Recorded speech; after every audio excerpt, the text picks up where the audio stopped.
Even if you're a fresh graduate, as long as you have the drive, the passion, the willingness to sacrifice and suffer for these things, you will be able to create a business out of it, start a business out of it, and become an entrepreneur.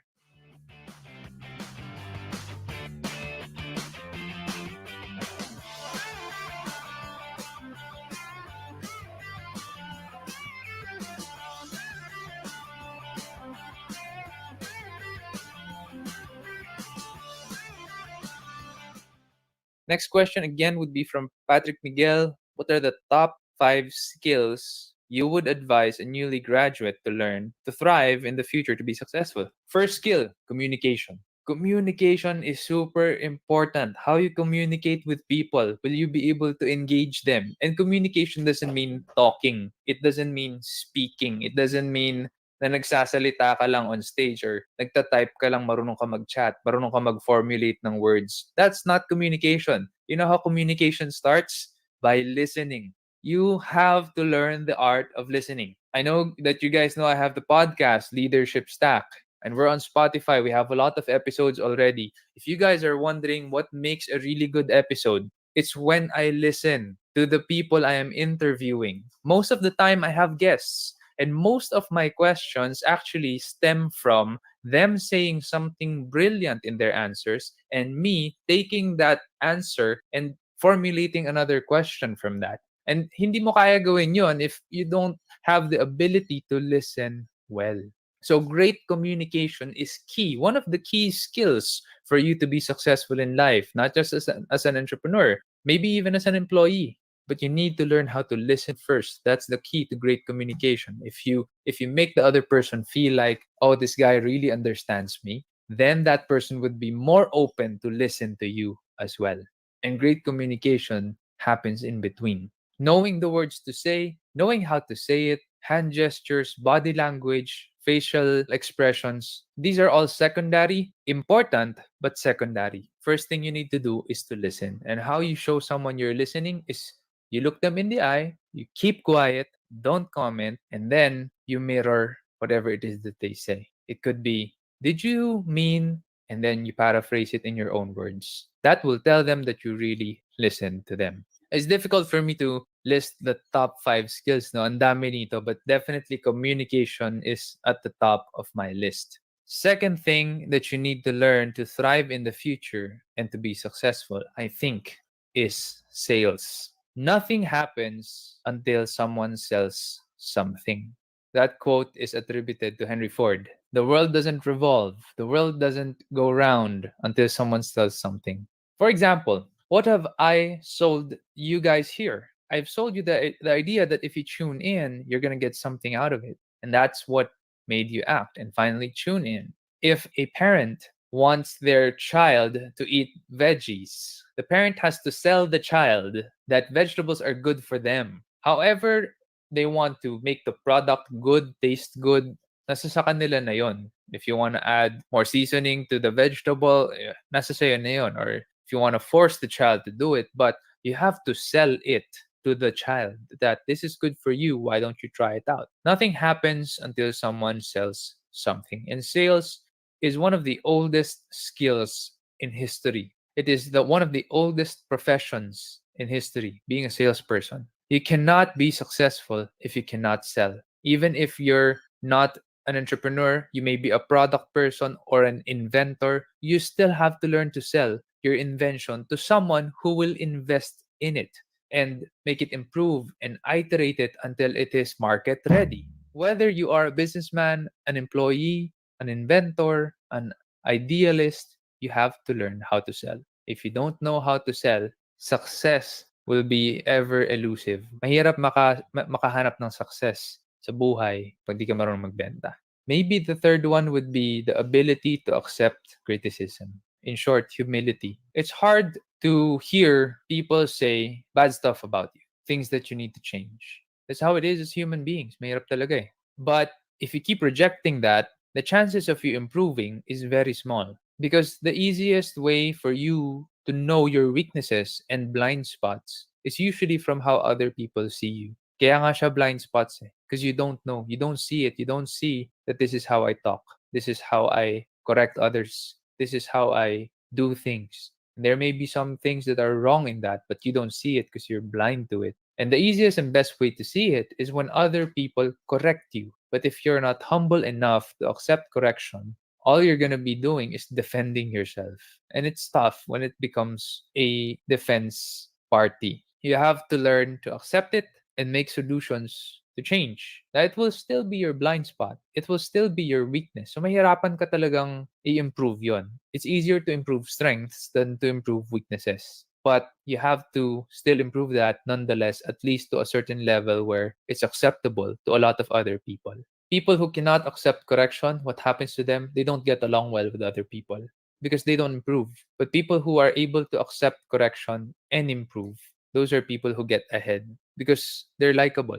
The fourth skill that you need to be successful in the future is to delay gratification. You have to learn how to delay gratification. You cannot do things now when you want it, when you feel like it. Mahirap yon. The idea of pay now so that you can play later is real. The idea of play now, but you will have to pay later is also real. If you keep playing now, and the now is usually when you're younger, when you have more energy, when you can network better, and you have to pay later, what happens is usually you end up poor. Success is very, very hard to find if you're a play now, pay later person. But if you're a pay now, play later person, you put in the grind, the hard work, the hustle because you're younger, you can endure more, you can go the distance more. Then the pay later would be super small na. And the play later would be very easy enough for you. You can play a lot because you paid now. Yeah, it's true that you're older when you get to play, but wala ka ng stress, wala ka ng masyadong iniisip because you paid it now eh. So I'll tell you guys a story. When I was younger and I was in college, I was computing the potential salary that I would get in my first few jobs, probably. I also projected that maybe I'd get promoted in X number of years, would get this much salary with the taxes and everything. Life did not look very great.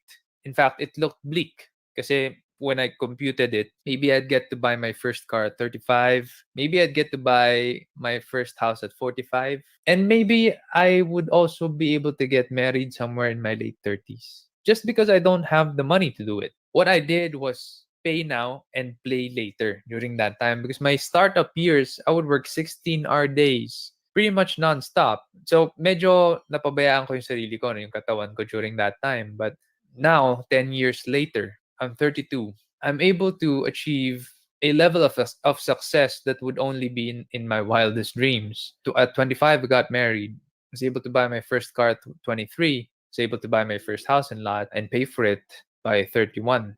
These things for me are a dream. In fact, for me, it's still surreal. No, hindi ka pani-paniwala in Tagalog yung mga na-achieve kong mga bagay. And that's because during that time, I learned how to pay now and play later. Because you have to pay, whatever the case is. Whatever you choose, you'd have to pay. It's either you pay now and play later or play now and pay later. And playing now and paying later is going to ruin your life and you're going to end up poor. The fifth thing for a newly graduate to learn to thrive in the future, to be successful, and you have to let me say this because I'm a man of faith, I'm a born again Christian. I think one of the skills that you need would be to have a daily relationship with God. That is one of the secrets that I always say is right in front of you, and I keep saying it, but people don't follow it. It's mind blowing. But really, that is something that is super necessary for life. There are a lot of promises in the Bible. If you read the book of Proverbs, if you don't know where Proverbs is, nasa gitna yun ng Bible. Katabi siya ng Psalms. Marami doon, it talks about money, success, debt, and talks about personal finance as well. So if you read the Bible, if you learn to have a relationship with God, or even if you just read the Bible, the book of Proverbs, you actually learn a lot of things. And these things will help you to succeed in life. So for me, that is a skill. I would consider it a skill just because not a lot of people do it. Just because not a lot of people invest time in that. They would invest time and money and effort in their personal growth, in their public speaking, in their personal finance management, in their insurance, but they don't invest in their spirit. They don't invest in their soul. which I think is a very real part of us and is something that everyone should invest in. Again, from Cedric, what advice would you give to fresh college graduates or aspiring entrepreneurs with consideration to the fact that we're in the middle of a pandemic?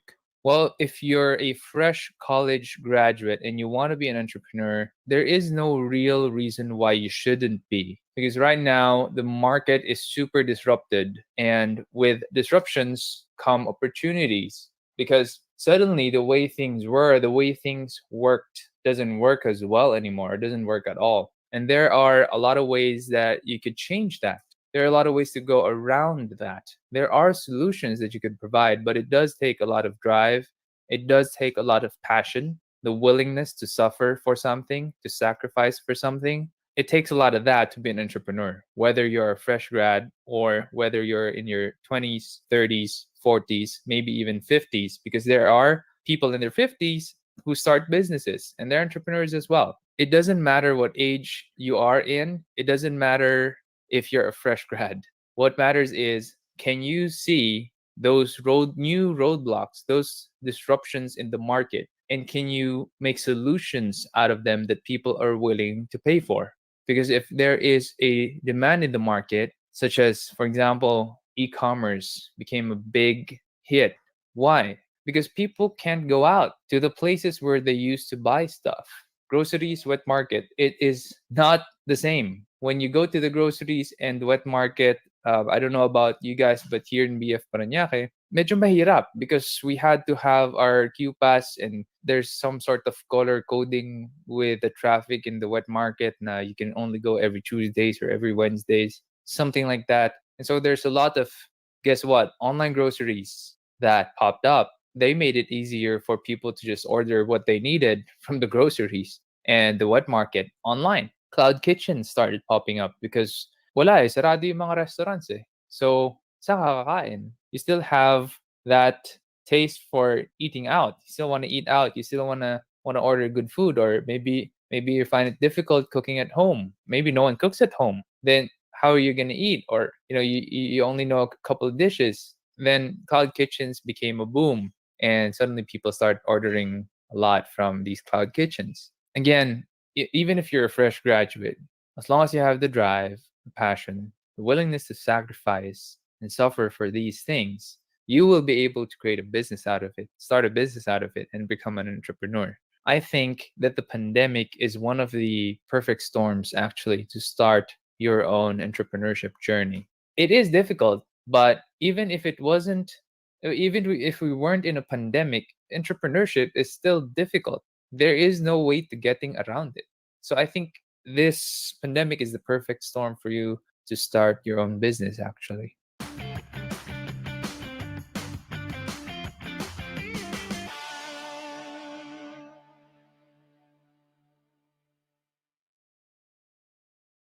right? So commitment comes before courage, and courage comes before confidence.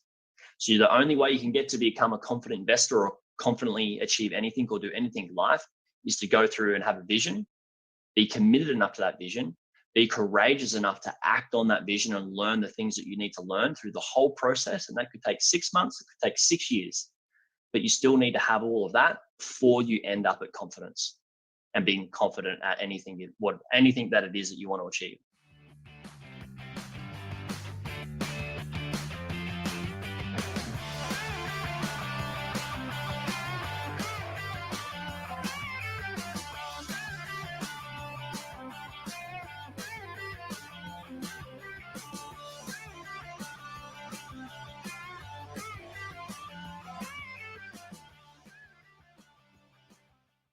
And now I'm wondering, since you have your online community, guys, check out his website, buyingonlinebusinesses.com. We're going to have that in the show notes. The link is there. Just click on it. If you see his website and I saw it there, you have your inner circle and you have your community. And now I'm wondering, you're mentoring and coaching all of these people and they're buying websites and they're growing, but I'm sure they started somewhere where they really didn't know where to go. And they're like, hey, Jared, I have a couple of questions. And now what I want to ask you is, what are those questions? What are the most common questions that are asked of you for new people coming into your inner circle, coming into your community? Awesome. I've got these on my page, on an old page actually.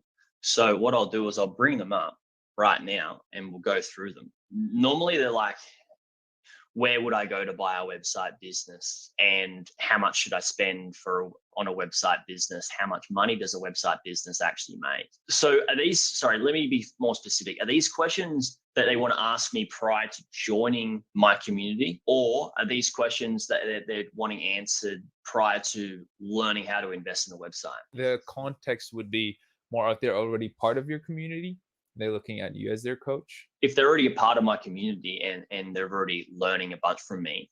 Now, this is kind of a good question, because within my community, there's a bunch of trainings and lessons that do answer all the questions they have.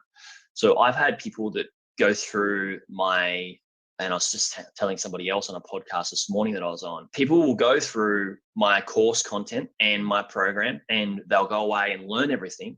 They'll buy a website, and I will never have heard from them at all. And they'll finish up and they won't even tell me that they've bought a website, which is a shame, because I'd like to celebrate with them, and I'd like to celebrate that with the rest of my community.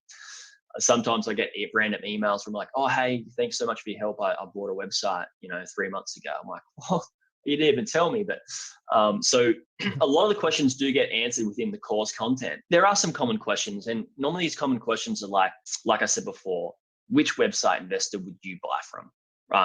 Which website broker would you buy from if you weren't this specific website business? So we got a few different business models, and then I would sort of put them in the right direction for the business model that they want to buy and the amount of money they want to spend on a business. Then I point them in the right direction for that particular website broker where they could buy that particular business. Other questions are around SEO and hosting, and also hiring VAs, and a range of different questions happen within the community. And it's quite cool. There are people who you mentioned they're so successful already, doesn't even reach out to you, and they've already been able to buy their own website. But I'm sure there are those people who are struggling in your inner circle, struggling in your community, and they do reach out for you for help. I may be one of those people because I am really not a very fast learner. So I assume that these people are, they're struggling entrepreneurs. They might be leaders in their own right. I wonder, what do they usually struggle with? So you're right. A lot of people, that join my community have a job. And I think we should probably keep this separate to maybe the inner circle and the community, because they are separate products and separate services. Sure. Within the inner circle, this is my mastermind. This is only application only, and I'm very selective with who I have, because I can only work with a certain amount of people, and I speak to them every single week. So their questions and concerns come up, every single week, and we also have one-on-one coaching. But if we're to do, just the people that, kind of struggling in terms of wanting to buy a website business, the biggest thing that they really struggle with is mindset, having the right mindset to go the distance. Because you know what it's like in business. Business is hard. Sometimes business is really hard. Sometimes life is really hard. And having the right mindset to deal with these things that pop up is absolutely critical. And I think that's what most of the people within my community that just start working with me really struggle with the most, where they may struggle with valuing how important it is to schedule time to go through the lessons, valuing how important it is to schedule time to look at website businesses to buy. And then also, if there's a hiccup in life, still staying strong and being committed towards hitting that goal. And, I've had people that have bought businesses and kind of been a bit overwhelmed with, running the business, and it just wasn't for them. And they sort of fell off track. So I teach some mindset principles on how to stay committed. I call it the 3 C's to achievement. Okay. So you need to have a vision first. Commitment comes before courage, and courage comes before confidence. So the first thing you need is a vision, which if you don't have a vision, then you can't be committed, right? Because what are you committed to? You don't know what you actually want to achieve. And then once you're committed, you got your vision, you're committed. Then only after you're committed can you be courageous, right? So commitment comes before courage, right? Now, once you're courageous, you're out like, cool, I'm courageous enough to throw myself into the deep end. and go away and learn this subject and, fall down, scratch my knees, pick myself back up. But if you forget what your vision is, then you can't be committed and you can't be courageous again. So these are the things you need to have. And only once you've been through, you got the vision and you've been through the commitment phase and the courage phase where you've learned everything, you've scratched your knees up, you've picked yourself back up, you've gone through, you've learned the theory, you put it into action, you've learned everything you need to know, then you've had experience and then you can become confident, right? So commitment comes before courage and courage comes before confidence. So the only way you can get to become a confident investor or confidently achieve anything or do anything in life is to go through and have a vision, be committed enough to that vision, be courageous enough to act on that vision and learn the things that you need to learn through the whole process. And that could take 6 months, it could take 6 years, but you still need to have all of that before you end up at confidence and being confident at anything that it is that you want to achieve. So that's the biggest thing that anybody in my community and anybody in life struggles with. That is so much wisdom right there, guys. If you are listening, listen to that. You are already quite full just by sticking to that. Have vision, be committed to it, and then you can be courageous and confident. And commitment, I just want to add this little bit. It's a joke that I've heard way before. And there's the farmer, the chicken, and the pig. And the farmer had a lot of guests come in and he said to the chicken, well, what can you give? And the chicken said, hey, I can provide you eggs, no problem, take them. And then he looked at the pig and said, well, what can you give? And the pig, of course, had to give himself up. And the lesson there is the chicken was willing to help, but the pig was committed. And commitment is yeah, it is like that, where you give 100% of yourself, and when your mindset is such, then you're courageous and you take bold action, you become more confident. I hear you. That is very, very good lesson right there. And I wonder what were the things. So this pandemic happened, the lockdown happened, you've been doing podcasts, you had your recording earlier. I'm sure you're busy, but I wonder what are the things that you realized during this lockdown? Because you've been traveling around the world and suddenly, boom, no travels and none for like a very long time. What are the things you're realizing, and what were the things that you realized early on when the lockdown started? It's really is. I think it comes back to what we're just saying is having the mindset to deal with things and that pop up in life. Now, the pandemic's been really bad. And what I'm really realizing is that a lot of people in the world don't have the greatest level of emotional intelligence, and they're very irrational and they react to things quite easily. And it's a shame because they put a lot of stress on themselves and a lot of worry, and that turns into anxiety and depression. And in Australia, our mental health levels have gone through the roof, and in terms of depression and anxiety and stress and worry. And I really feel that's because people aren't equipped to just deal with what's going on and stay solid and centered and grounded. So I've read this awesome book by this guy named Ryan Holiday. It's one of my favorite books, and I recommend that to all the people that I work with, and everybody, a lot of people that I speak to, and I give it out, and it's teaches a level of emotional intelligence, and that the obstacle is the way that we can learn from that obstacle so much. Like we can reflect back on, what's happening and all that sort of stuff, and just stay centered, solid, centered, and grounded. And in that book, there's a thing that's littered through the ages and littered through the Bible and littered through so many things, and it's called the Serenity Prayer. And the Serenity Prayer is, grant me the serenity to accept the things I cannot change, the courage to change the things I can, and the wisdom to know the difference. And I feel that a lot of people are not accepting what's going on and believe they have some level of control. So they're freaking out and stressing and worrying about it. They can control they can control some things within their own measure, and they need to be courageous enough to do so. But the biggest thing is knowing the difference, like having the wisdom to know the difference between what you can control and what you can't control. Right now, you can't control the pandemic. You can't control what other people are doing, but everybody's freaking out about it and they're emotionally invested in it, which means it brings them down to a very low level, which means if they're at a very low level, they can't do things properly in their life. They can't be focused. They can't, give themselves the right energy, love and support to themselves, their friends, their family, because they're freaking out about this thing that they can't control.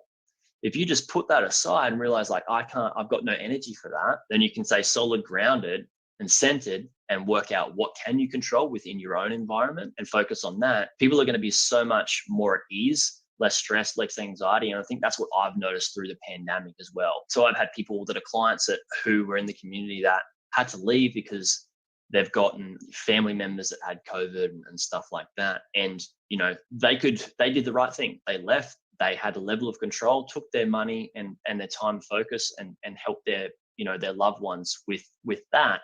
But if they slipped into that position of, I'm freaking out about this pandemic and forgetting about their loved one that needs the extra help, then they're only going to get worse. I think that's really important to understand of like what we can control, what we can't control. And that's the biggest thing that I've noticed with the pandemic that's happened is that, especially when I see in the environment of social media land, that people are they're throwing their opinion around like it's going to matter and do something, but it's just not. How about for yourself, Jared? What are some things that you realize that, hey, so this happened and I couldn't do some of these things, but I can do this and that. And I'm sure that there are a lot of changes that have happened to your schedule, to your day-to-day routine. Me and my audience, I'm sure we'd like to know what happened with you. I've been very lucky with where I live and my personal life and being able to go out and all that sort of stuff. In terms of work, I'm doing the same amount of hours and I'm doing the same type of work. Nothing's changed. If anything, I'm doubling down on producing content and helping people. But that's very the same. Like I have a home office here. My partner works from home. We spend a lot of time with each other. In terms of like my local environment, we did have restaurants shut down and we did have restrictions on how many people we could see and if we could have people come to our own home. Through that phase and period, I definitely miss catching up with friends and family because I'm close with friends and family. I've been very lucky that we've been able to go outside and exercise. We still had the social distancing, like 1.5 meters away. We don't have to wear masks or anything like that. Yeah, I was able to go surf every morning still. And quite funny. When it first happened, it felt like everybody stopped working and decided, right, because I need to exercise, I'm going to take up surfing.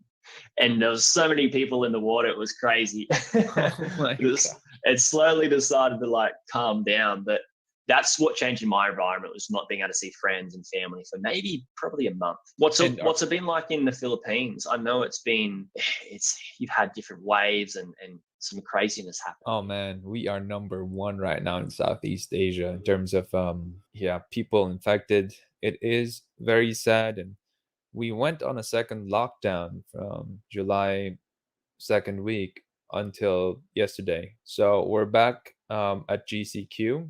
People can go back to work again, but things haven't improved. I think the government decided to do this because the economy's dying. We have a 45% unemployment rate now from an all-time low of 7% this January. So unlike you guys there, we have to wear face masks and face shields when I go out of my house. So even if I wanted to like exercise or do a run in my small subdivision, I couldn't do it well because the face masks just inhibit you from breathing properly.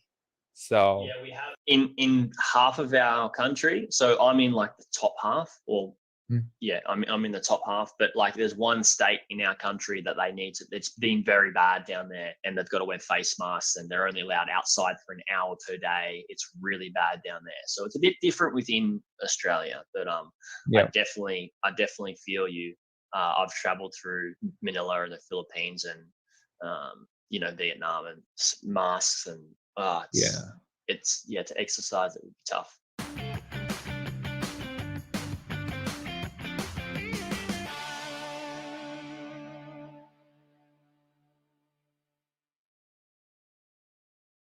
My programs, I do have the entry level, which is constructing your career. And that is either a 12-week or a 6-month mastermind. as to all the different requirements of career construction. It's a foundational. You set the right foundations, they have to be strong. You can build anything on top of that.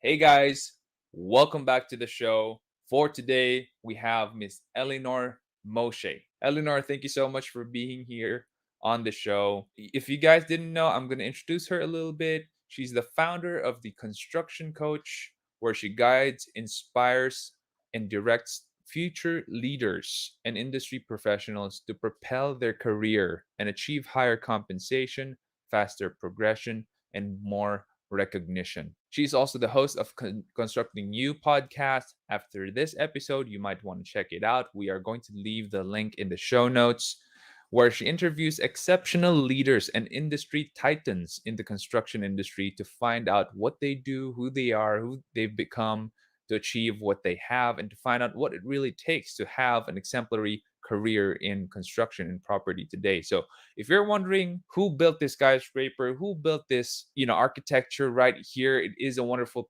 piece of art and building. Then she is doing that exactly in her podcast. She's interviewing the people behind the construction work, the skyscrapers, the buildings that are beautiful in design and sturdy. And these are just works of art, and they have been built very well. So if you've ever wondered, like, I want to know what they do, what their principles are, how they have come to build these things, definitely check out her podcast. That's Constructing You, and you can easily find it on Spotify. So, Eleanor, we have a couple of questions for you. 100 questions, actually. No, I'm just kidding. Just 13 questions. And the first one is actually, why the construction coach? How did you come upon that title? That was a universal download, long story short, but for the podcast, when I was navigating the start of my career, I felt lost and overwhelmed and generally confused at the magnitude of the industry. In Australia, there are many, many players. There are many different tiers of organizations. There are many different types of projects that you can have exposure to. And within all that, there are just so many people and personalities and people doing so many different things. And that all felt, as I said, confusing. So I was navigating my career, but I was still the person who was perceived as successful. But I didn't feel that. Of course, that develops. And when I graduated my master's degree at Melbourne University, because apparently not there, but here you study construction, not that you need a degree to achieve massive career success in any industry, especially not construction, I started tutoring because I always need more to my life. I love doing more, and I fundamentally love mentoring. So I said, look, I have a surplus of time. I finished my hectic degree. I'm going to go tutor. And I did that for 2 years. But the conversation with me really turned from the technical into the mentoring. And I would find that people would always come to me, Eleanor, how do I build my career in construction? I don't know where to start. I don't know how to do it. How did you do it? What is this? What is that? And I'm sure you've heard it before. You should always build a business around what people come to you for. And that's exactly what I did. So I got to a point in my tutoring where it was just not feasible to be doing one-on-one anymore. It was time consuming. It's not a scalable model. It wasn't working. So I asked the universe a better question. How can I reach more people? And that was in February 2019. And in April 2019, we had time off from work, and I need a lot of space to think. I'm a thought leader. Thinking is the fundamental practice of what I do. And we were away from work. I had time, and I just got a universal download, the construction coach. And I was up till 5 a.m. that morning, filling a notebook with ideas, registering an ABN, Australian business number, and filling a notebook with ideas and designing a website, just figuring out how to a website. I had no idea. And a month later, I launched, but it was only a blog, because you think small. What will people think? What will society think? I don't know if this is going to work. So on and so forth. The negative conversation with yourself. A year and a half later, it's turned into business that has been featured on Yahoo Finance. I released a book on Friday as well. I have a podcast. I run masterminds and multi-level of mentoring within the construction industry, as well as full-day workshops, events, and whatnot. It has just organically grown quite quickly, because what I found that I've hit on, a niche, not in the marketplace, but in the industry, because there is nothing like what I do in terms of career development specific for the construction industry. But not just career development, because 70 to 80% of people in the world have average careers. There is nothing average about what I do and what I want for my community. This is about building exceptional careers where anything is possible. Fantastic. So, construction coach, and I saw on your website that you also teach about the technicals, maybe the basics and fundamentals. I'm wondering, based on what you said earlier, that people just approach you, they come to you and ask you, Eleanor, how do I do this and do that? And how did those people come about? How did they stumble upon you? How did they know that you're the person to ask during those early days? Well, during the early days, I had it all wrong, because conventional business marketing says, well, first you put out the business name, and then you promote or profile the person who actually founded it. But we live in the social age. People connect with people. And back then when I started, I had it all wrong. I was going about the conventional route. But how it worked for me is, look, I had the vision and I had a vehicle. I was starting in a vehicle to get me to my vision of what I was aiming to achieve. And it took years, or the better part of 2 years, to actually have this deep introspection and see this vision for myself. So, long story short, I came across my now mentor, who is my thought leadership mentor, Ron Malhotra. And that completely flipped conventional business on its head for me, because thought leadership is about, well, first you put out the person, first you position yourself as the authority, as the expert on your micro niche in your industry, and then you have the business around it. But in order to actually put yourself out there, you need to undertake a lot of work to understand yourself on the macro and the micro. This is about your core message. This is about your personal brand. This is about the problem that you're solving. And then that turns into, okay, let's start vocalizing that. So that started turning into social media content. That started turning into a few hour events. And I would fill those based on people in my Instagram community. And then, of course, you keep on scaling, and then aligned people find you, the clients find you, but you have to put yourself out there in the first place, not your business name, but who you are as a person, because that's what people connect to, and people see a little bit of themselves in you. And then, some are just part of the community, which is really valuable. Some become incredible clients. But the first thing that had to happen was the work on myself, to understand my leadership proposition and my leadership value, and what I actually have to offer other people that no one else can. And then you build the business, the programs, and everything to come with. And then, of course, you market. Sounds like how I also pretty much started SEO Hacker. And that is just by, honestly, we have pretty much the same starting point. It was a blog, and people started reading it. And SEO was pretty much a blue ocean when I started here way back 2010. Not a lot of companies were familiar with it. So exactly what you're doing. Now, it is my first time to hear about the construction industry, and actually also my first time to know that there is a course in Australia teaching construction, because here in the Philippines, we do not have such a course. We do not have workshops about construction. It is, I wouldn't say primitive, but more of a very hands-on approach where you just shadow um, someone who knows how to do it, someone who has the license to do it, and you learn from that person or their company. your industry is a very niche industry. Why did you choose that industry? What led you to being the construction coach? First, when I graduated, I did my bachelor in architecture, and I thought that I would be the grandiose architect that would roll up dressed in black and everyone look at my designs and my name would be up in lights. And that was an absolute fallacy. That was that was a pipeline dream. And I was taking a lot of frustration from the design process. Like, I am a creative, but not in that conventional sense. I am in a business and leadership sense.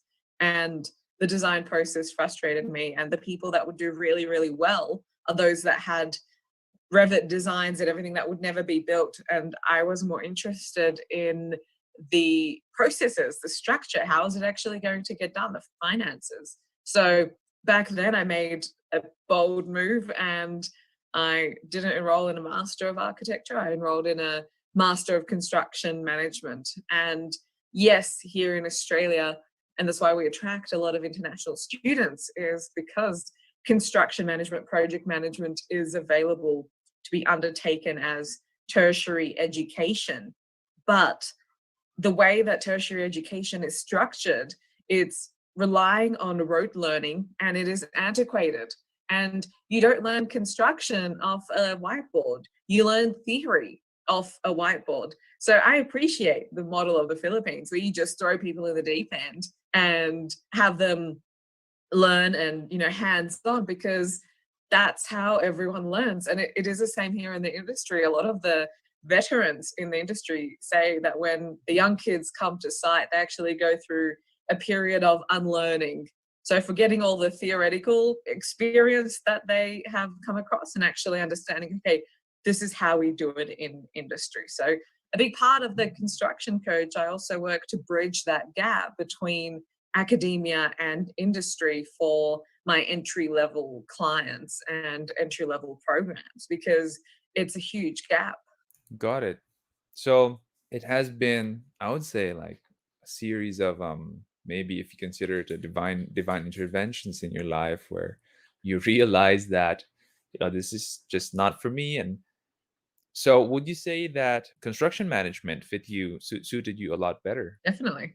The next question would be why, if I was someone, I don't know who your target market is, maybe you could explain that a little bit as well. And why do those kinds of people need a construction coach? Great question.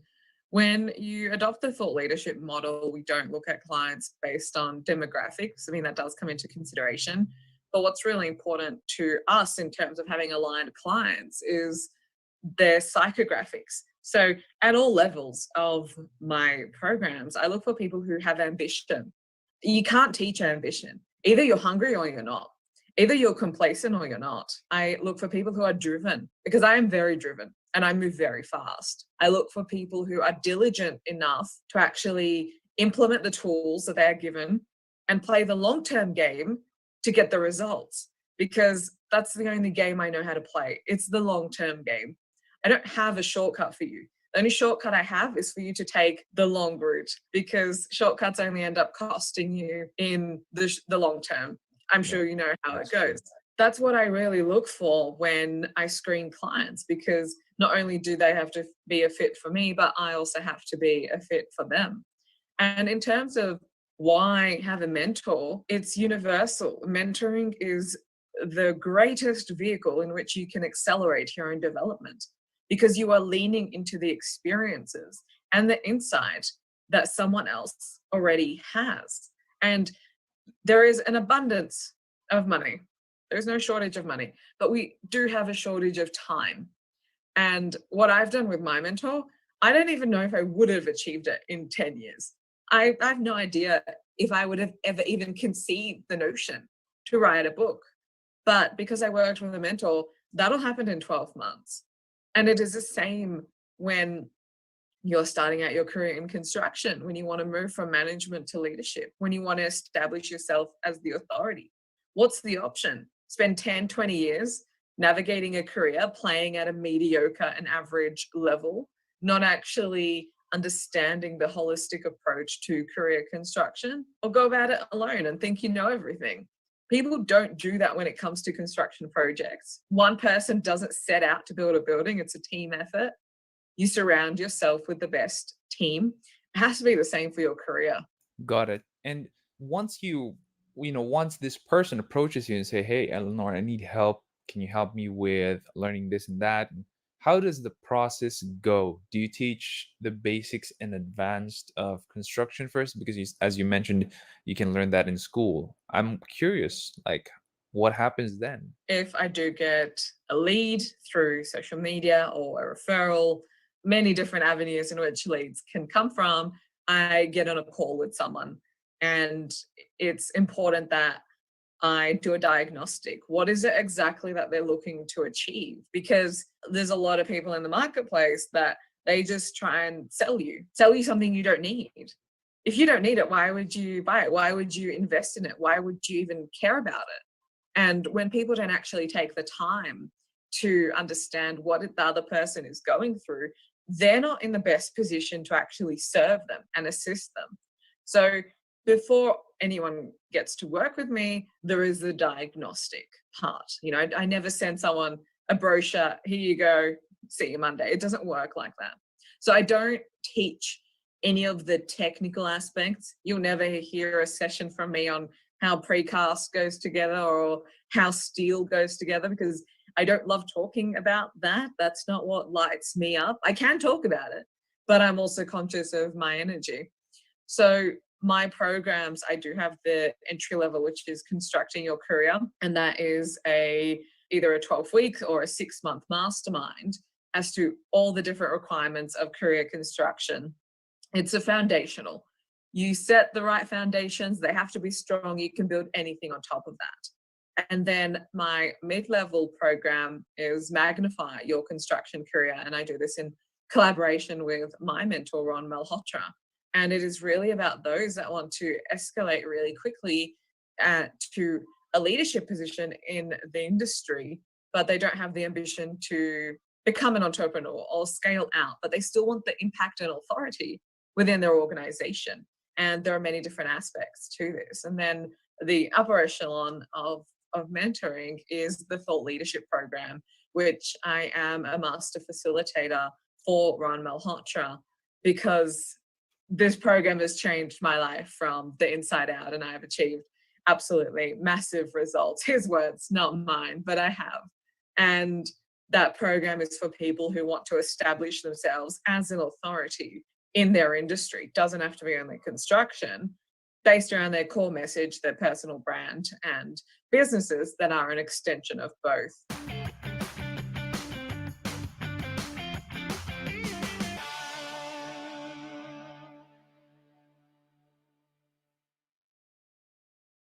Problems are just opportunities in disguise. What the world needs is help. People want help. If you can find out a way to help people, the money will come.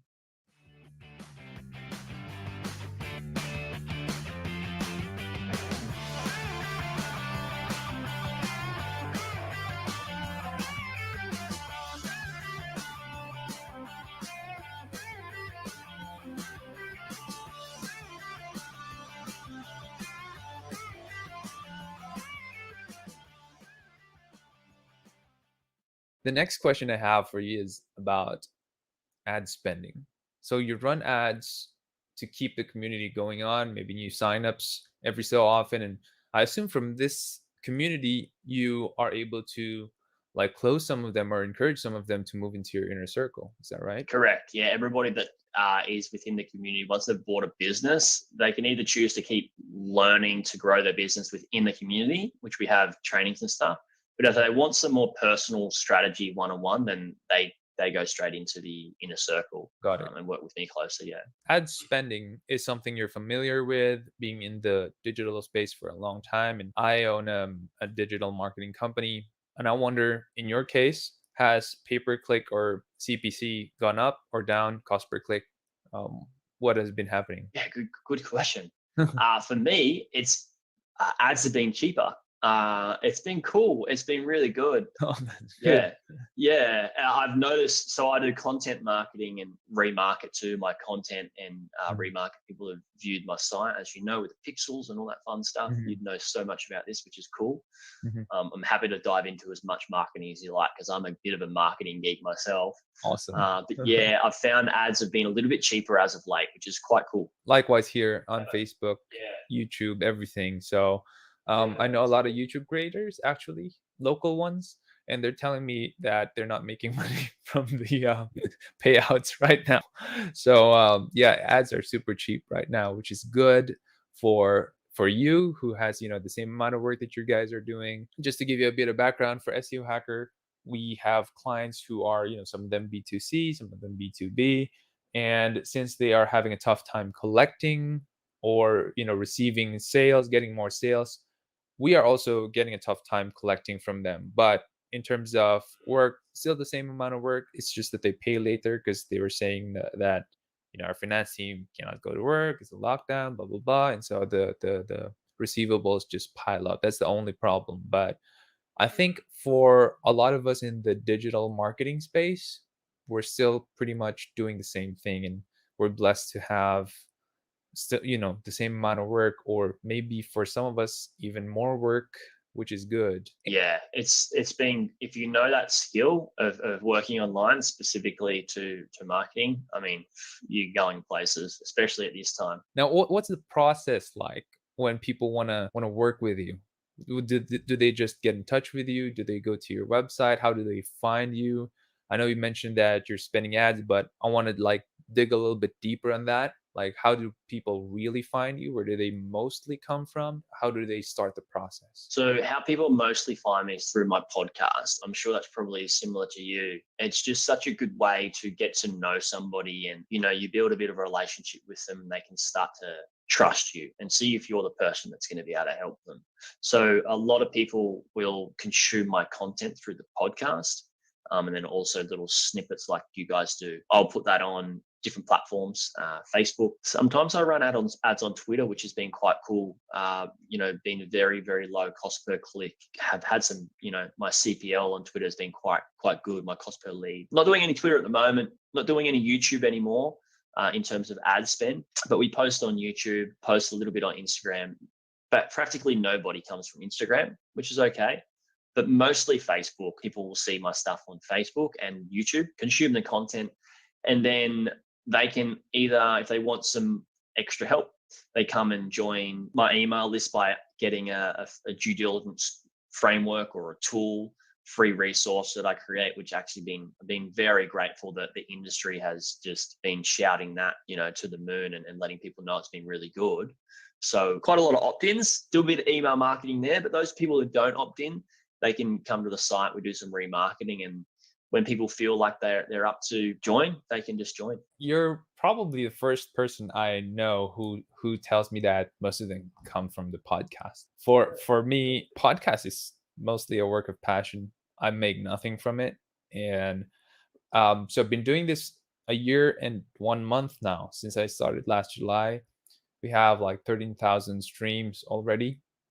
So, but you know, like my business is SEO, it's B2B. A lot of people find me when they hit up the keyword SEO Philippines. So ranking there just at the top. So that's really where most of my leads come from. Yeah, but the podcast hasn't really gotten a lot for me, but it's good to know that it has gotten for you. Maybe that's something that I should be, you know, thinking about, and how I can utilize all of the episodes that I also have. Yeah, I think the podcast, I mean, people that make money online space, a lot of people are quite skeptical. And I'm really into content marketing in terms of just putting great value in front of people and letting that speak for itself. And I started the podcast to promote my community and to promote my course and bring people in that way. I used to have a different route where I used to have a sales team where we do direct response ads, and we just have them on the phone and teach them a lot of stuff through phone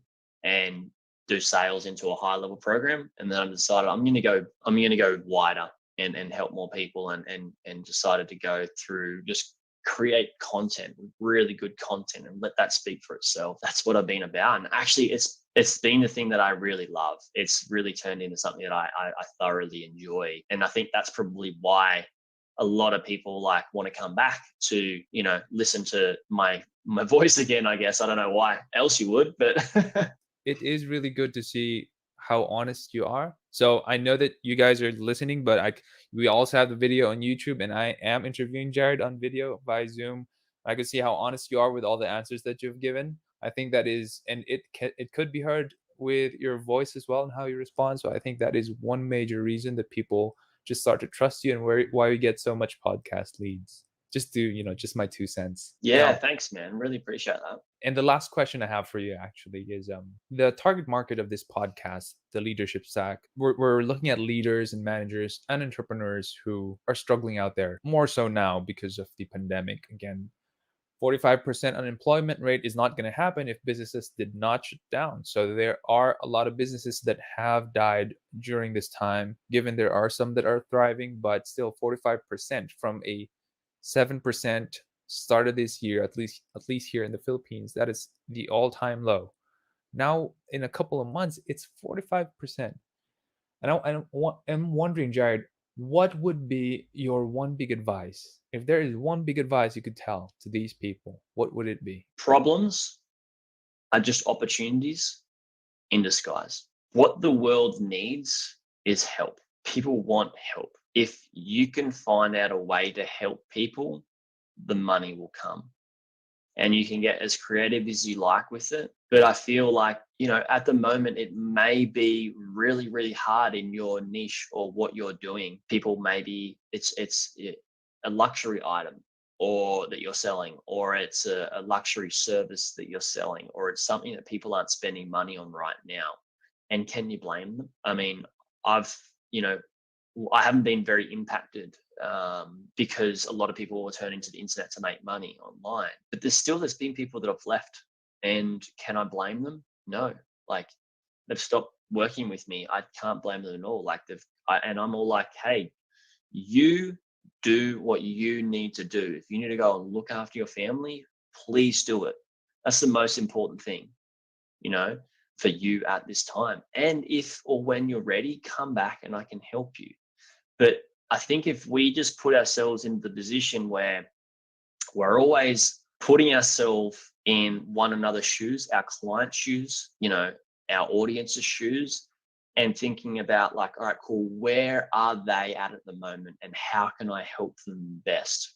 How can I serve them the best? And when you can do that, people will appreciate it and you'll get paid for that, right? Sometimes it may not be monetary. Sometimes it's love. Sometimes it's, introduction to somebody or a referral or something like that. It may not come in the form of cash that and I think that's probably, if there's one big thing I would say to entrepreneurs that are struggling right now, is that if you're to think about how can you help people right now and serve people with what's really important to them, what they're really struggling with, then everything else can just wrap around that. Amazing. Well, Jared, I personally have learned tons from you. And I want to know, aside from your website, where else can people follow you and where they can find you? So aside from my website, let's say YouTube, you can go to YouTube. You can type in my name in YouTube. Facebook, you can type in my name in Facebook. Also on Instagram or LinkedIn, you can check me out there. But if anybody has any questions at all, they can just email me through my contact page on my site or through any of those platforms as well. And yeah, if anybody needs any help or questions, then just let me know. I'm here. Awesome. And we'll have your links in the show notes. You are everywhere. Well, Jared, thank you so much for your time. We are better for it. Thank you so much. I greatly appreciate this chat, Sean.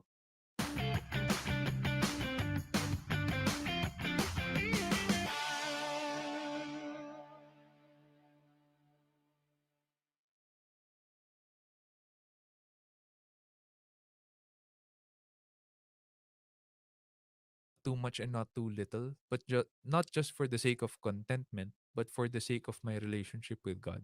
Because he says later in the verses is so that I may not be too rich and forget you and say, who is the Lord?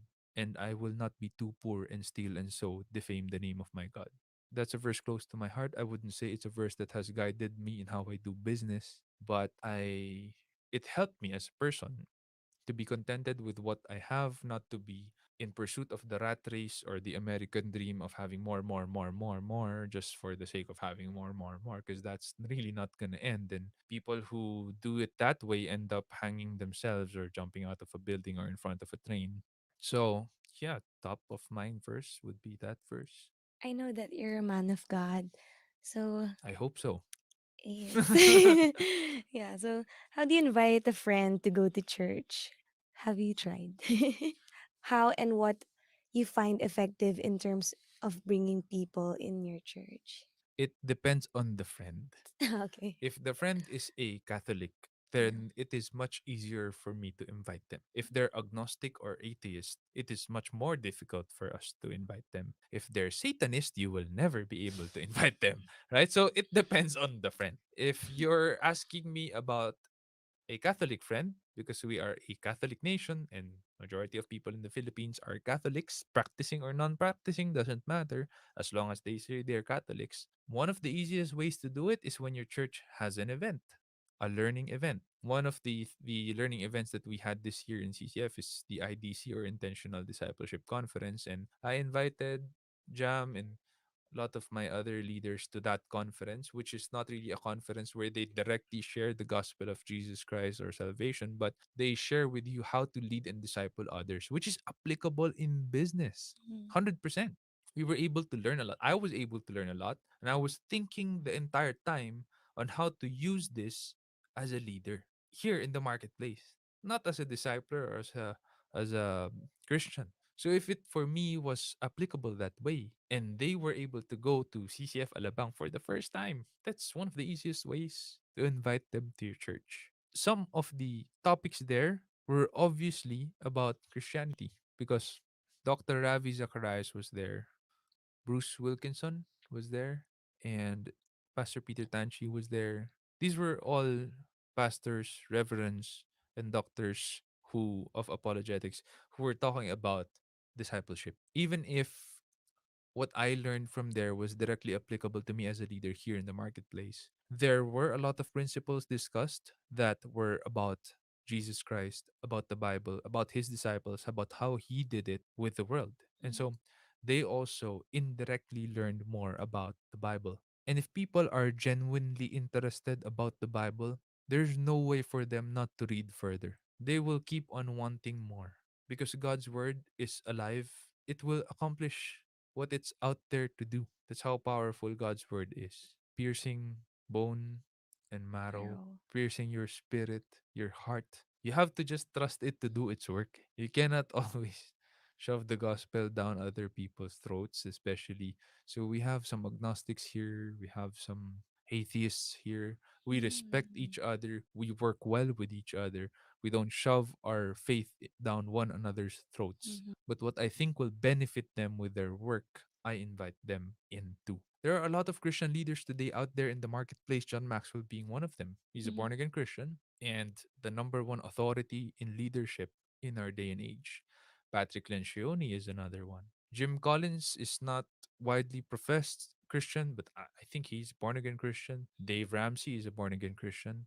He is widely known for being a born again Christian doing business. Like all of these personalities out there giving out fantastic resources about leadership, discipleship, about small to medium entrepreneurship, and even personal finance management. There's tons of resources. There's a lot of ways to invite people to church or to share with them your faith in a way that they will get value from it and subtly learn a little bit about what we believe in. So that's how you evangelize, sir. Usually I share Romans 10 9 and 10. That's how I evangelize other people. So it says Romans 10 9 and 10 that if you confess with your mouth Jesus is Lord and believe in your heart God raised him from the dead, you will be saved. Safe. For it is with your heart that you believe and are justified, and it is with your mouth that you confess and are saved. And those two verses really say it all. You will be saved. And then I proceed to tell them about Ephesians, that it says there, "For it is by grace you have been saved through faith, and not by works, Works. so that no one can boast." So we cannot tell God when we get to heaven, I earned my way to Mm-hmm. enter those gates of pearl into your kingdom. Mm-hmm. I earned my salvation. And uh, a lot of people just will tell you that, in order to get to heaven, you have to do more good things than bad things. That's not true, because it's already in Ephesians, in the book of Ephesians, that it's not through works. It is by faith you have been saved. Those verses are the ones I use to share the gospel. Yeah. If I want to share the gospel directly with someone, we have Mm. our Bible studies here. I lead it sometimes, and we go through those verses. How do you do your time management? Managing time is all about It's priorities. You if you go back in time, in history, the word priority is singular. There's no plural term priorities. There's none. It's just priority. I really don't know where the plural version of the word came from, but what I do know is it used to be singular. And that's because having a priority means that's the only thing you're focused on, or that's the one thing you have to finish that day. There are so many tips and tactics and strategies for time management out there. In order for me to give you something that's effective for you, is first to ask the question, why do you want to manage your time? So for you, what would the answer be? Why do you want to manage your time? Why is time management important to you? to do the important things. What is valuable to you? To spend time to those people who are close to you, I guess, and to be more productive. So there are Yeah. some answers that you gave me just now that I agree with. There are some I don't agree with. Because if you tell me I want to manage my time to be more productive, then that just means that you want to be more efficient to be more productive. But efficiency is all about saving time to produce more in a shorter amount of time.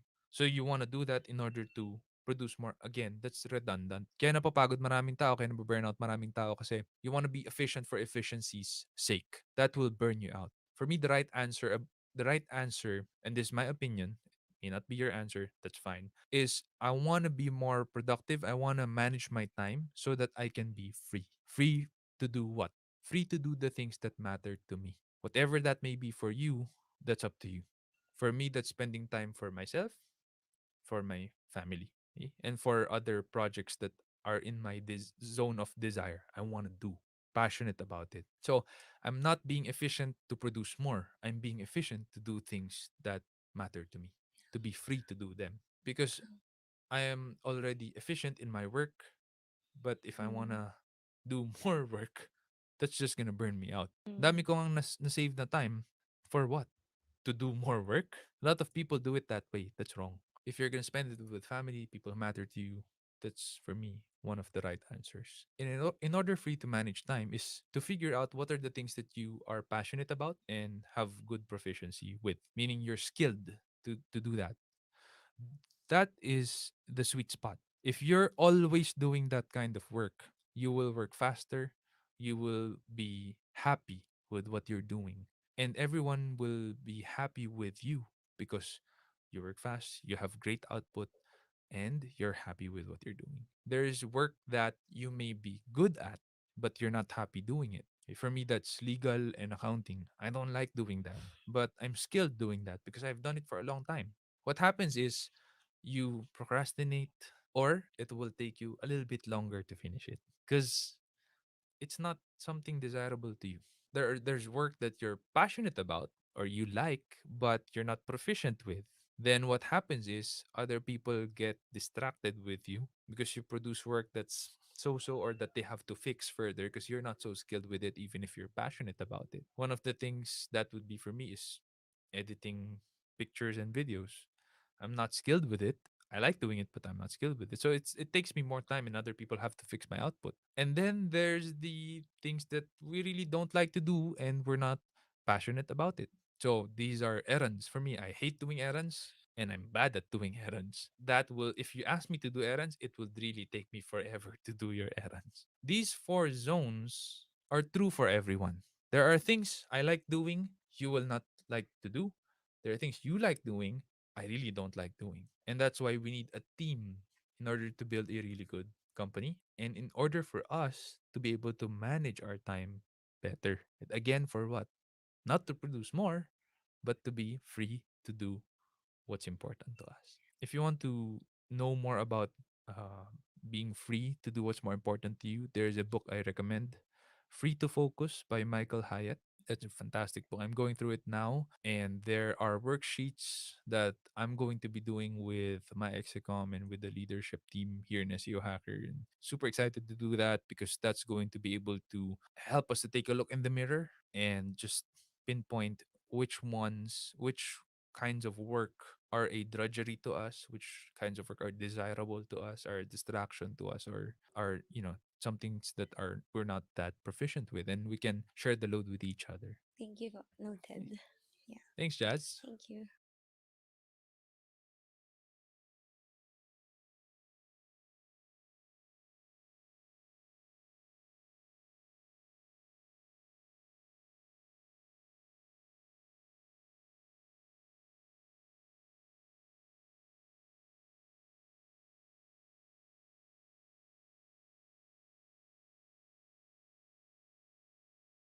Statistics say 100% of people die, me included. And I'm not going to be able to do this anymore. I can't speak and have it recorded anymore. But something can live beyond me in this world. And I believe those are going to be the books that I'm going to be writing.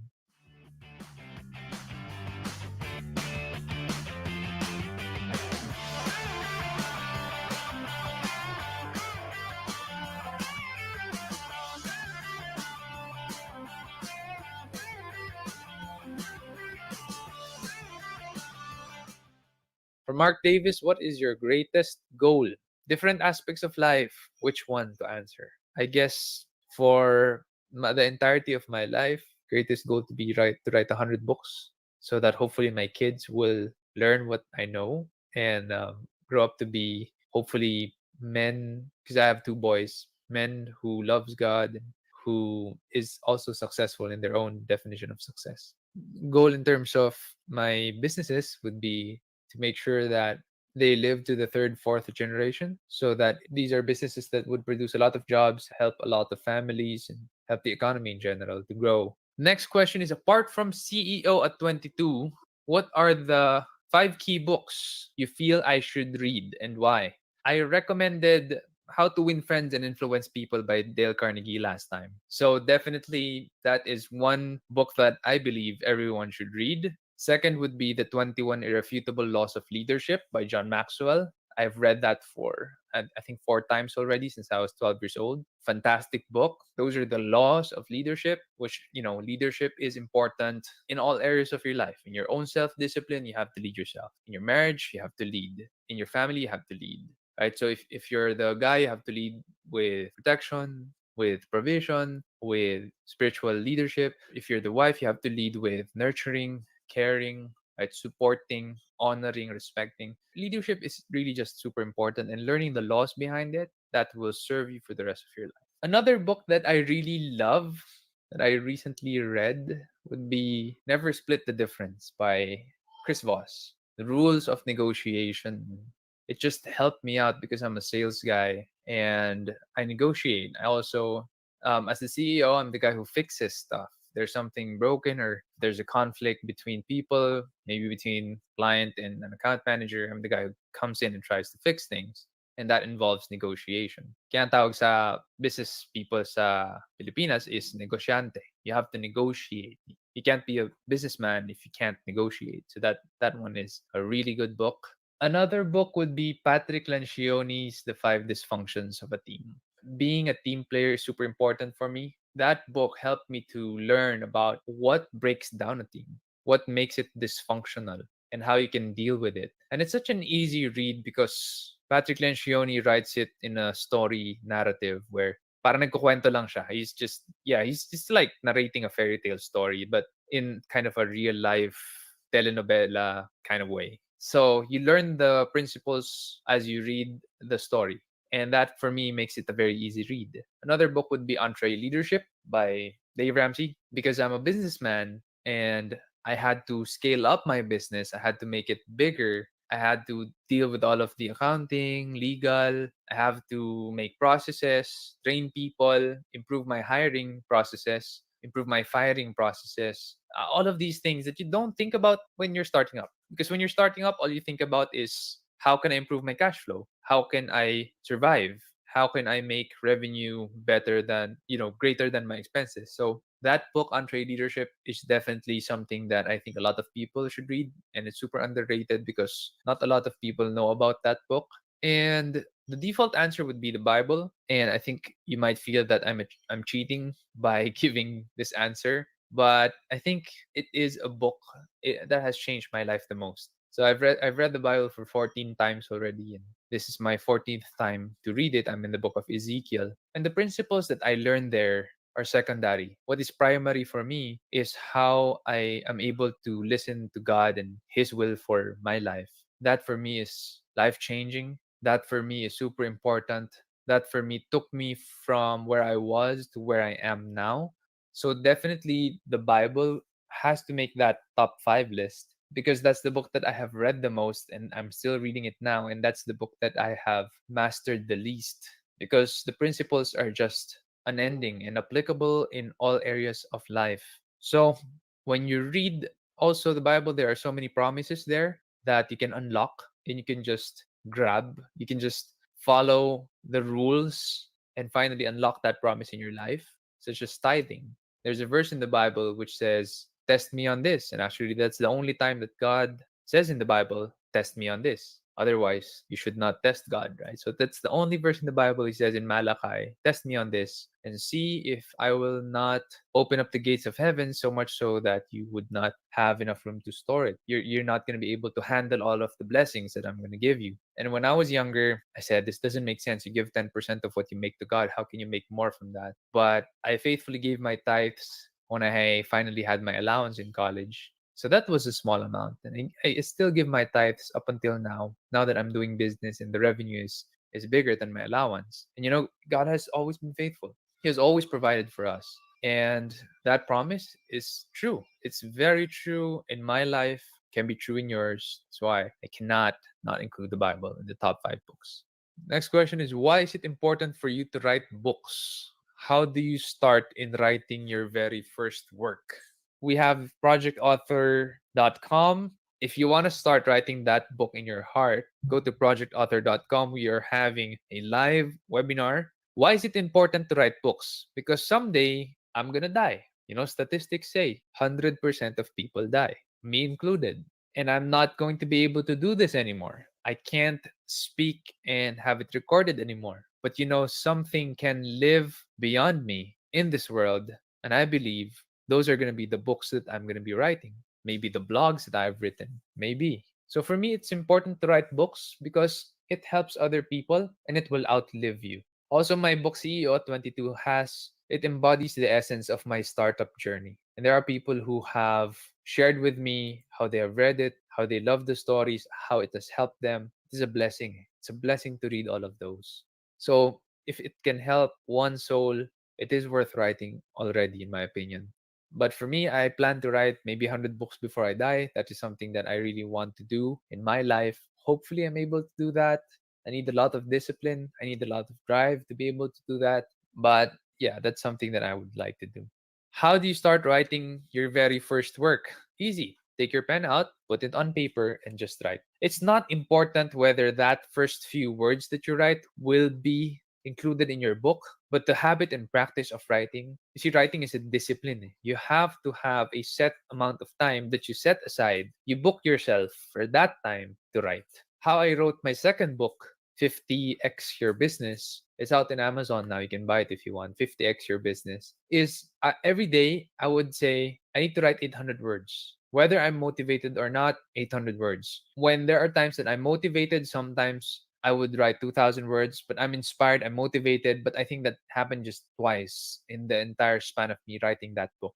The book is around 20, 27, 28,000 words. If you download it in Amazon, you'll know it's an easy read. I promise you that. It's all about scaling up, building your business to be 50 times what it is. So I started SEO Hacker as a one-man team. It's just me. and now we're around 50 people in SEO Hacker. Basically, that book is all about how I grew it to 50x. That's why the title is 50x Your Business. And how I started writing that is just sitting down and writing the first few words. That's it. You have to have the discipline to finish, not just to write, but to finish a book, especially. From April, pahabol daw, how long did it take you to produce your first book? I wrote the manuscript for I think 2 or 3 months. It was done, but the editing took 3 years, and that's because my first son was born after I wrote the manuscript and after my first 2 or 3 editings, and then my second son was born 2 years after that. It pretty much went into the back burner because SEO Hacker was still scaling up during that time, and I had to focus on it.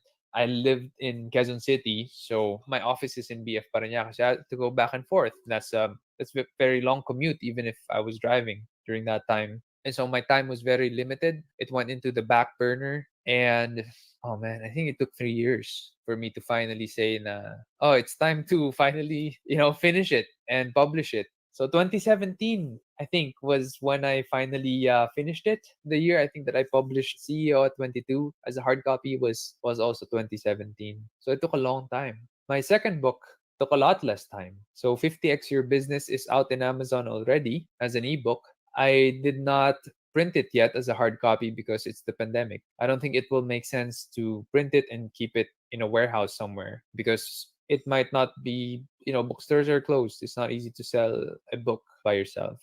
So 50x Your Business, I started writing it February and then I finished it on August and uploaded it on Amazon. So that's around 6, 7 months and it's done. So you just have to focus. You have to give it time. I told myself 800 words a day. No matter what happens until I finish the book, 800 words a day. Kasama ni editing doon. So I had it edited and I personally edited it after the editing. So twice siyang na-edit and then I had the inputs of a handful of people, I think.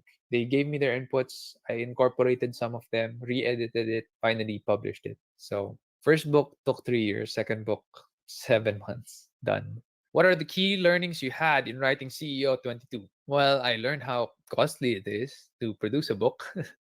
It will cost you a lot of time, effort, a lot of drive and discipline. It will cost you a lot of money to print it if you're going to be self-published. It will cost you money as well to have it edited, designed, layouted.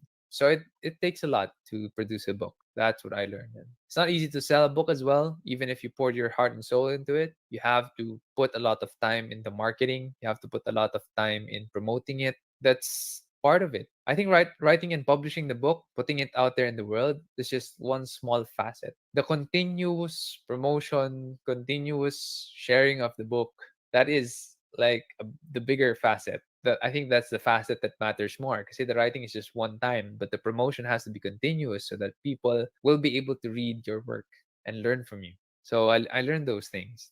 It's not build it and they'll come. It's not write it and publish it and people will read it. No, you have to promote it. That's it, guys. Thank you so much. God bless you.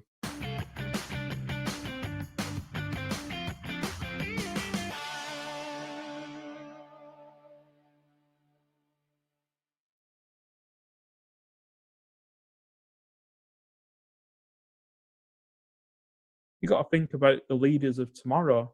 They've got to be more focused. They've got to have more empathy for other human beings. They've got to be more creative, more innovative. The less you sleep, you start to lose that. You start to lose the cognitive ability to do these things.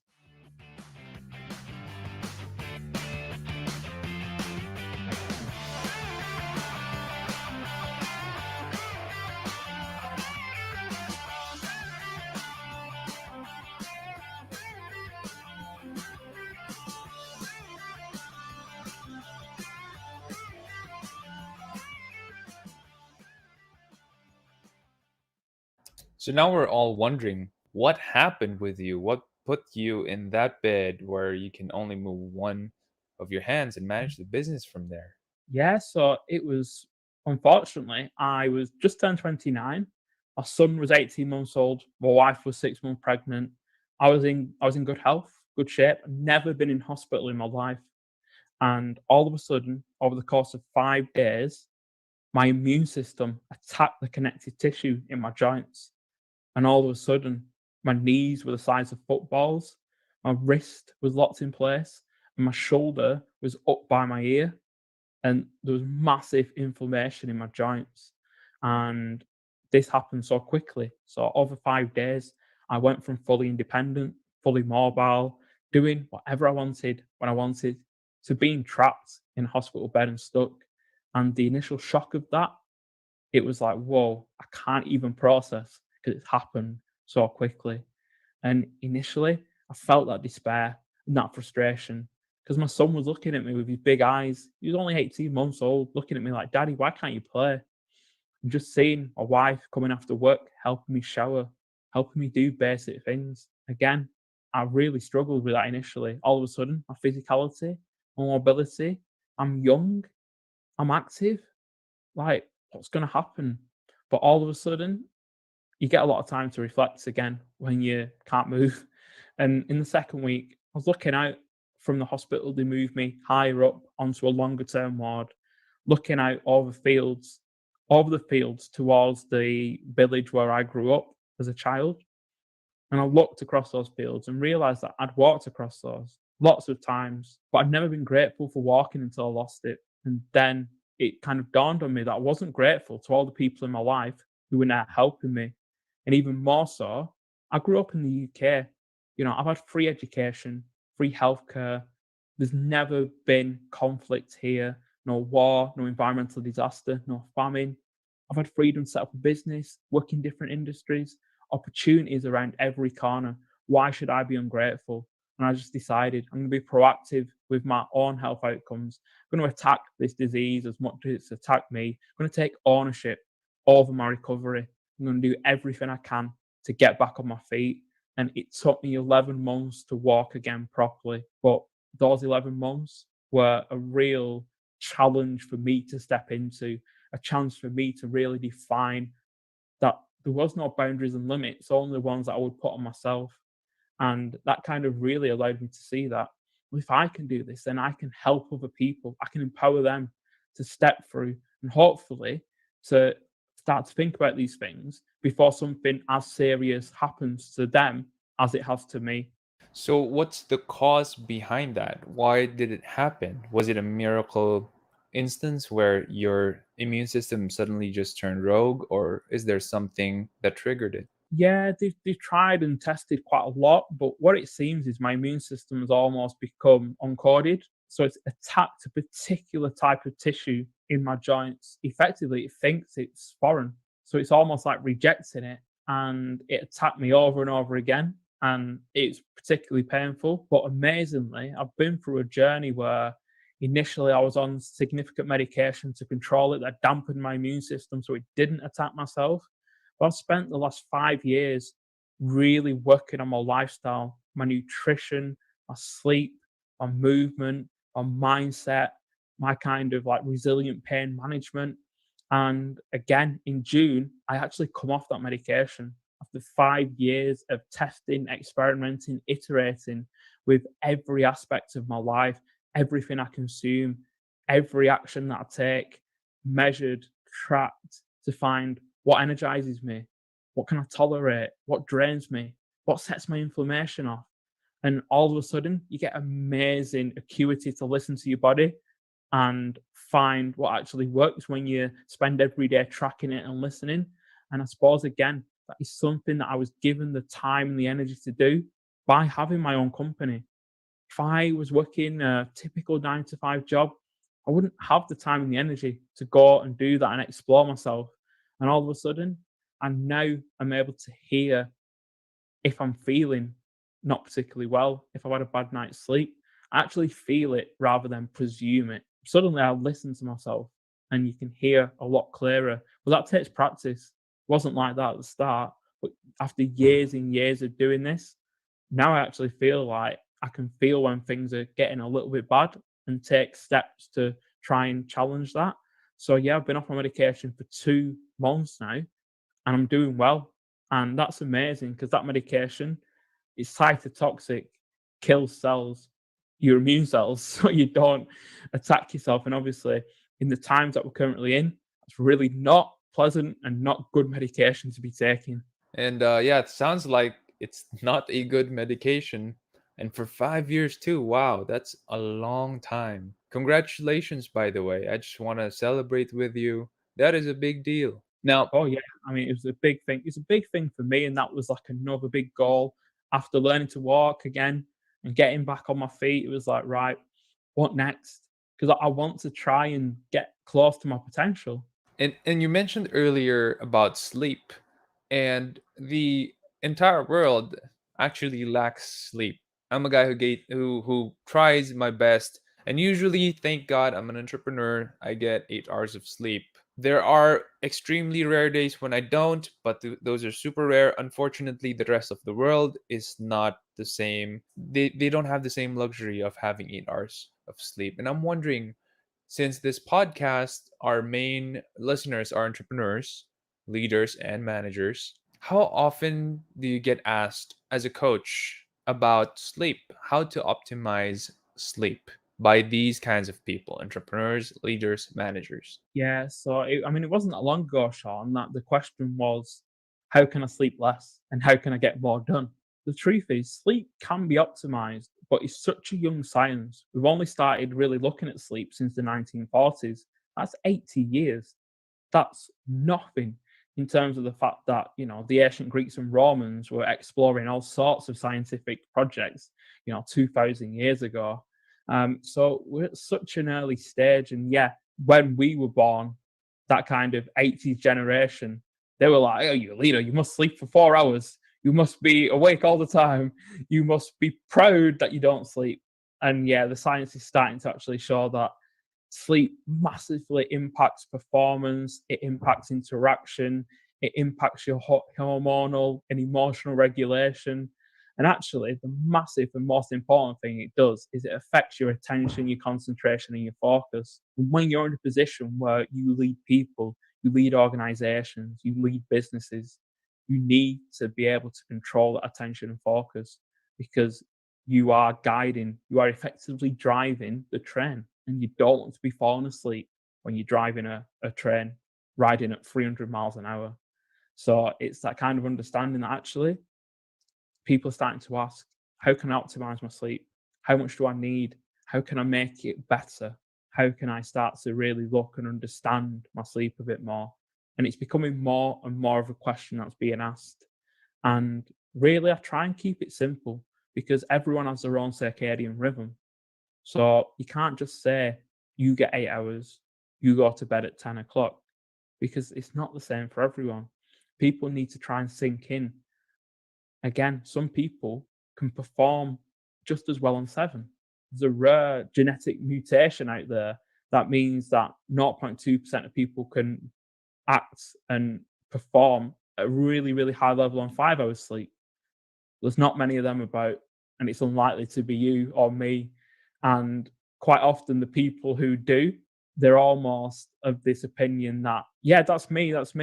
What they don't realize is they've got so used to performing on 5 hours sleep that actually they think they're performing at an optimal level. When what they're actually doing is they're tired every day.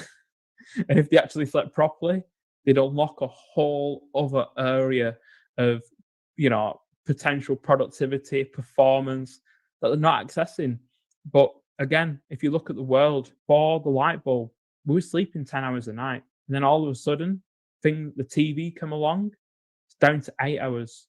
Now, across the world, adult population, we're down to 6.7 hours. That's ridiculous. It wasn't that long ago, Sean, that if we were rolling around in the middle of the night, we'd get eaten. We were prey. And all of a sudden now we've invented these waveforms of light that are great. They allow us to do things that in times before when we couldn't. What they're actually doing is keeping us up. Television's invented. All of a sudden you'll watch that instead of going to bed. Now smartphones are everywhere, ubiquitous.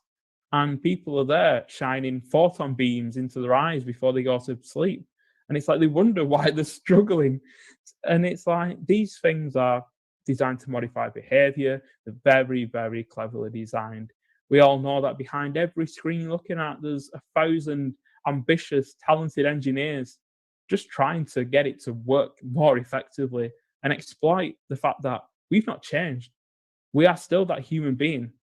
psychologically, physiologically, that we were all those years ago when we were sleeping 10 hours. We haven't changed, we've not evolved. All of a sudden, we've chopped off a third of our sleep and wonder why some of the issues around that emotional regulation. It causes conflict. It causes people to swing wildly. Hormonal regulation causes people to eat poorly. It causes people to be less empathetic and compassionate about others. You've got to think about the leaders of tomorrow. They've got to be more focused. They've got to have more empathy for other human beings. They've got to be more creative, more innovative. The less you sleep, you start to lose that. You start to lose the cognitive ability to do these things. And really, sleep is so important. In fact, I actually tell people it's the cornerstone of health and performance. It's the fundamental. It's the first thing you should really look at. Because if you're not sleeping well, if you're struggling to sleep, you're going to struggle to eat well. You're going to struggle to move enough. You're going to struggle to concentrate and have that attention where you want it. And your hormones are going to be against you, because sleeping affects every single biological process in your body. And truth be told, it's where you grow, both mentally, physically, emotionally, and spiritually. Because like anything, it's the rest and recovery that are absolutely vital. You go to the gym, you stress your muscles out, you rest, they grow. It's exactly the same with sleep. And without adequate sleep, you are never going to be able to perform at that level you want to. Now I'm wondering, what's your sleep routine like? Because you have experienced your body shutting down on you, going rogue, and the value that you must be putting on your sleep and in your well being right now is supernatural. Because what happened to you is supernatural.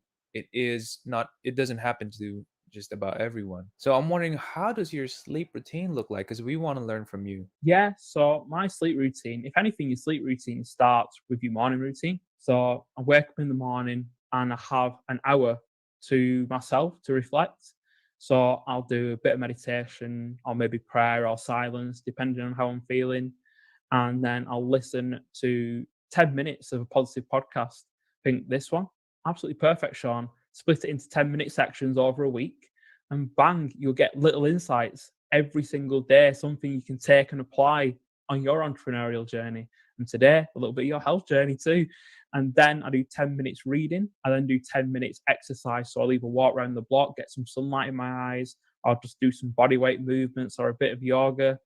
And then I will journal and get my mind onto paper, clarify my goals for the day, think about some things I'm grateful for, or some things I could have improved the previous day. And that really fuels me. It puts me in a really positive state to then go into that day. What that actually does is that meditation, that process of reflection, I started to get really good at switching off and anchoring on my breath, or anchoring on a mantra, or just anchoring on the world around me. And that switching off is really important because that helps you switch off at night as well. So I then work in blocks throughout the day. And my sleep routine is I have my last caffeinated drink. So I probably drink one coffee a day. That's it. And I always have it before 2 o'clock because caffeine has a half life of 8 hours.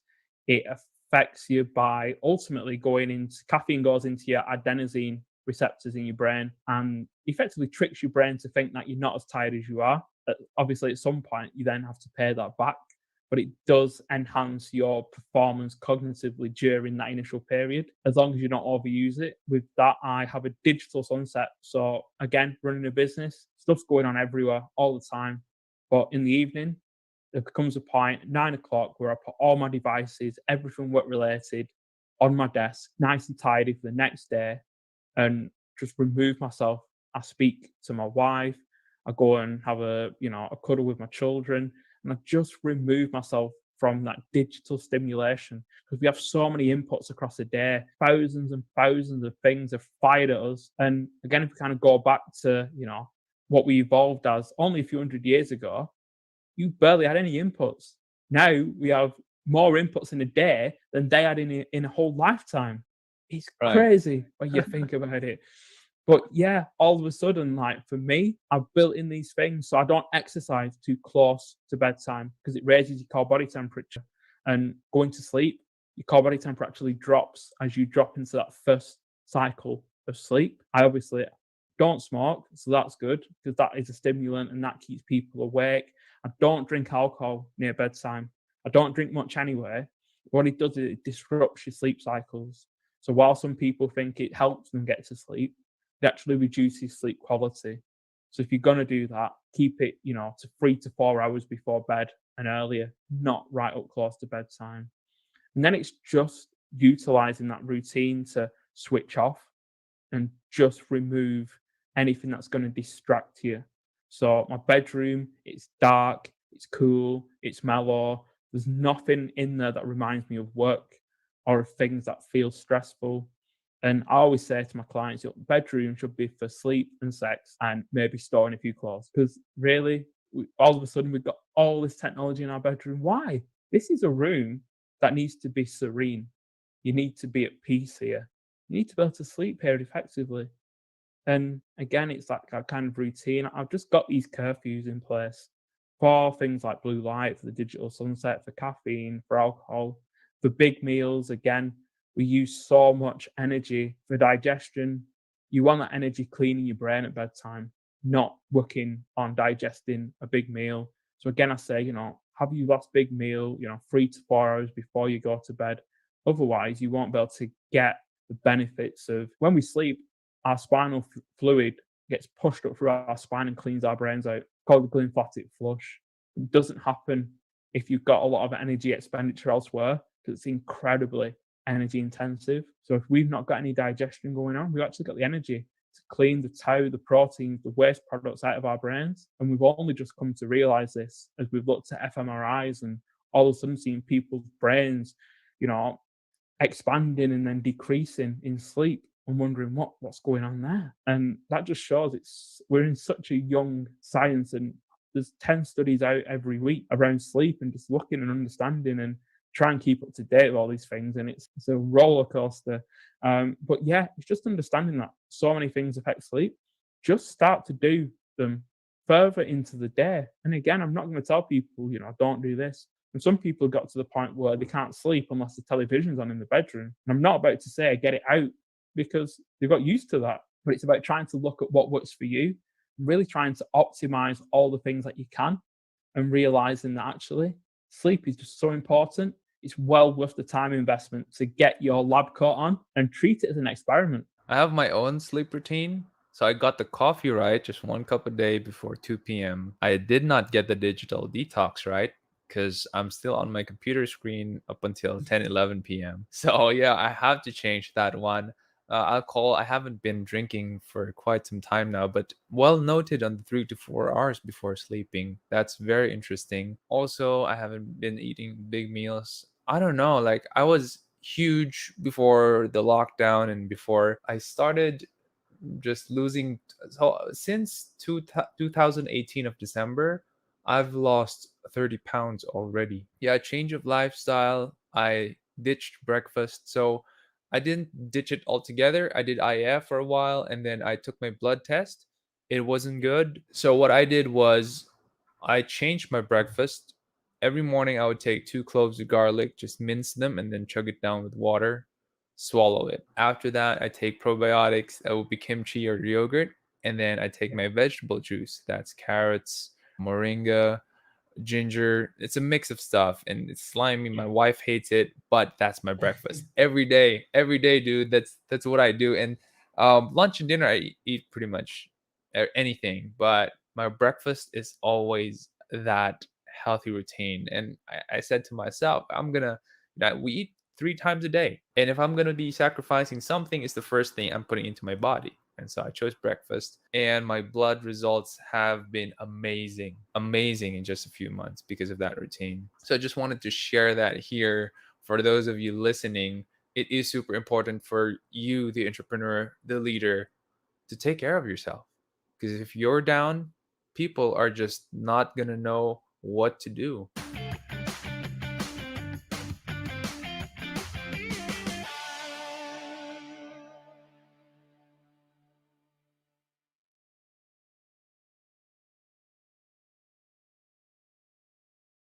Baliwag, Senior Pedro, Andox, chose to go. And some of these players, late na sila nakapasok eh. But they did well because there's a differentiator. Laging may unique selling proposition sila na wala yung iba.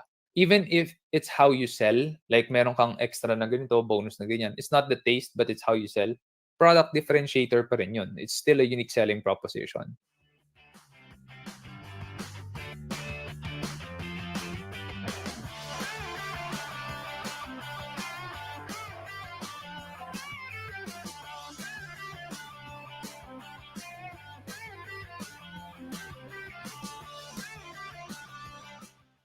Welcome back to the show, everyone. Meanwhile, if you haven't joined the community, the link is here from the sean.c/discord. You will be able to join the Discord server that I host, and you can post your businesses there. They have webinars up and coming, podcasts up and coming, or if there's new learnings by me or any member of my community, you will be able to also get notified. And I also notify you whenever we're about to go live and you have questions, you get notifications from me from Discord. So it is actually very beneficial for you if you're tuning in. So I'm going to honor the first question from Jin because she emailed me and I told her to go here and she did. And she asked her question here. And I'm going to read the question to you guys right now. Hi, Sean. I would like to introduce a frozen product in the market imported from Singapore. I started selling it online and people are very receptive. I would like to make it an official legal business. Paperwork's almost done, already FDA approved. Once I get my import license, I can have it shipped in big quantity to utilize the shipping fee. But I'm a bit unsure on how many packs I will order from supplier dahil wala pa talaga pagbabagsakan. My target is to sell it in the supermarket or groceries, but I don't have the sample products pa until I ship it. Anong magandang diskarte sa situation ko? All right, there's a lot of implications and intricacies with this question. Jin, if you're tuning in, I assume you are because this is your question. Here's the thing. Importation is a tricky business because the more quantity of that item or product that you import, the cheaper it is for you in terms of a per piece. So if you're going to be selling it, mas malaking kikitain mo. The profits are bigger if you order a huge quantity. But if you're not sure how much you can really sell over time, unless you're always out of stock. See, if you're always out of stock, meaning everything's getting sold out every time you have it imported, then you haven't really figured out how much you can sell. So if you import something and then there's inventory left over, that means you have to play around somewhere that quantity. So you have to import and increase your quantity until there are some pieces of inventory left over. Then that tells you that, oh, okay, this is the market demand right now. There's two ways to sell out your inventory. Meet existing market demand. And if you sell out your inventory by meeting existing market demand, it means the market demand is huge or your inventory is few. In your case, I think your inventory might be few because you're starting out, you're testing it, etc. And you're actually meeting market demand because I think you're selling out right now everything. Another thing is create market demand. And this is by advertisements. This is by being a thought leader. This is by creating content, tapping influencers. There's a lot of ways to create more demand. In my opinion, right now, what you need to do is to increase your order quantities, your imports, until na-meet na yung demand and there's inventory left over. After that, there's two ways you can go. Number one, figure out how to create more demand for your product. Number two, play around that number. And yun lang yung ipadala mo ditong import. Because that's the market demand. And any more than that, you're risking it already unless, as you said, you're going to be supplying groceries and supermarkets already. But it's going to be a very different ballgame if you're going to be supplying supermarket and groceries because they do get a hefty amount of consignment fee or cut. May percentage na sila if you're going to sell it through them. And you have to figure out because technically they're going to be partly your competitor kasi yung pricing doon hindi mo na pwede galawin. So whatever your pricing is in the grocery or supermarket, it has to be the price that you're selling it as well on your end kahit na direct selling ka. Because if you make it cheaper when you do direct sales, there's a chance that the supermarket or the grocery stores would approach you and say, why are you selling it cheaper? I thought we had an agreement. I thought we're the ones to distribute your product. There is that chance. I'm not saying that's 100% what's going to happen, but there is that chance. So it's going to limit you from selling directly, which is probably where you're going to make the most profit. But on the other end of the spectrum, if you're going to sell through supermarkets and groceries, volume play ka. May volume ka naman. Now, how I see it as an entrepreneur, market demand does not last forever. Meaning, if you go through the volume route, through supermarkets and groceries, you're going to satisfy market demand. And there, since it's food, frozen product in the market, what happens is if the market is satisfied for a long term, the demand diminishes. Eh. I would rather, in my opinion, for me, I would rather play it in such a way that demand is always there and mas gusto ko pang ma-out of stock ako kaysa sa readily available siya na lilit ng lilit yung profit margin ko pero volume play. I would rather not do volume play and play it smart. One of the businesses that has done this phenomenally is Carmen's Best. For me, they have done this phenomenon kasi pili lang where they are. They're not in each and every grocery store. They're not in each and every supermarket store. Pumipili lang sila because they want the market demand to also still be there always, all the time. They don't want to satisfy market demand because if you do satisfy it, what happens is the demand diminishes. I think how they're doing it is really good. So if there's a company that you should study, it's Carmen's Best. How they're doing it. They're also doing it frozen product, but it's manufactured here in the Philippines because actually the dairy that they use is from their own farm, and that's actually very commendable. No? Pure Pinoy startup, and even the raw materials are Filipino. So that is, in my opinion, how I'm going to be doing it if it was me na didiskarte dito. I hope I answered your question. And Jin, if you have a follow-up question with that, you can post it.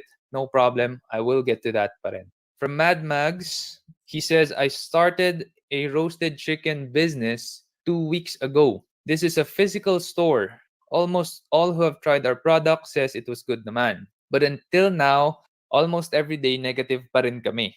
What should we do? All right. I have a lot of questions to ask behind this question. Kasi I don't know why you're negative. Eh. There could be a lot of reasons why you're negative. Could be excess manpower. Could be rent that you don't really need. Or mahal ng renta mo. It could be you're not selling so much. And there is a question mark with how good your product really is. Maybe people are saying your product is good, but compared to some other chicken brand out there, it's okay, diba? Because you have to qualify the question, no? Is it good compared to all the other chicken brands out there, or is it good and that's it? So not selling so much. All right. How you can improve this is by improving your product. If it's not selling so much, dalawa lang yan. You improve your product or you improve your marketing. Okay? An average product can sometimes sell a lot if the marketing is good. So there are two ways you can go about it. Product.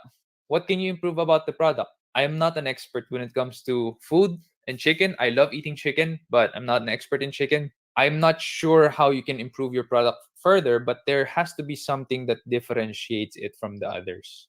Diba? One example is, ang dami ng roasted chicken business out there, diba? Baliwag, Senior Pedro, Andox, Chokes to Go, and some of these players, late na sila nakapasok eh. But they did well because there's a differentiator. Laging may unique selling proposition sila na wala yung iba.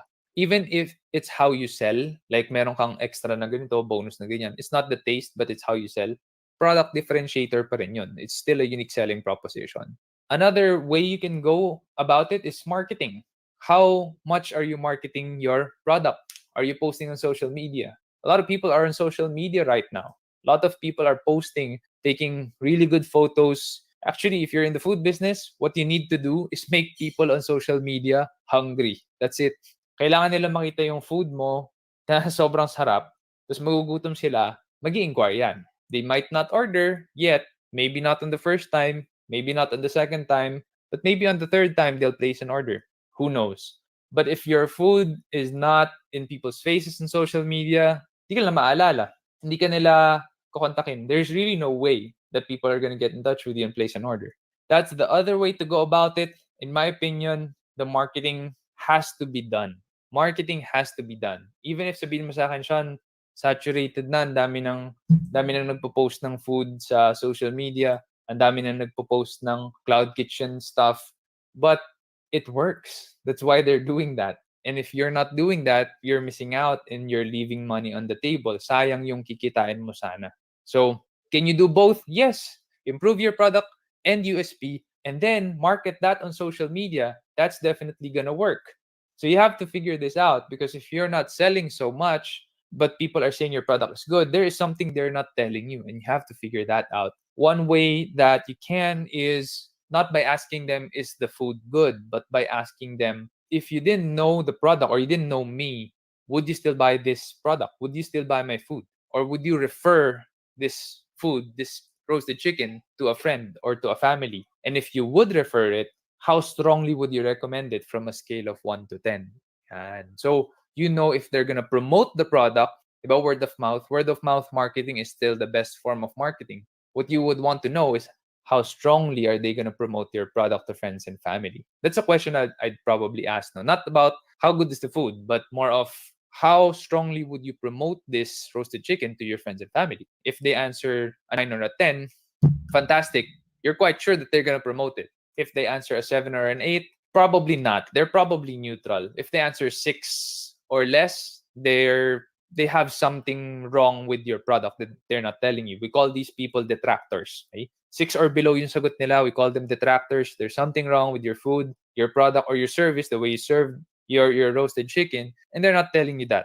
So believe in the net promoter score, not in whether they say your food is good or not. And I always ask open-ended questions. Don't ask questions with a yes or no. So open-ended questions would be that example.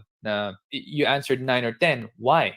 Why do you feel like you're gonna promote it strongly to friends and family? And if they say, because it's the first time that I've ever tasted chicken this good, then you know you have something working for you there. That's an open-ended question. It cannot be answered with a yes or no. If they answered 7 or 8, which means they're neutral, they're probably not going to do anything, then your question would be, what can move that to a 9 or a 10? What can make you a promoter? What can move that score to a 9 or a 10? And if their answer is 6 and below, an open-ended question could be, well, what can we do to improve that to a 9 or a 10? Or what can we do to improve that even to a 7 or an 8, so that they're not detractors anymore? So you ask these questions, you'll get more info and you learn more, so that you can improve your product. Oh, I hope I answered your question there. We have a follow-up question from Mad Mags. Do you think food business can survive and grow if I go full online? Yes, definitely.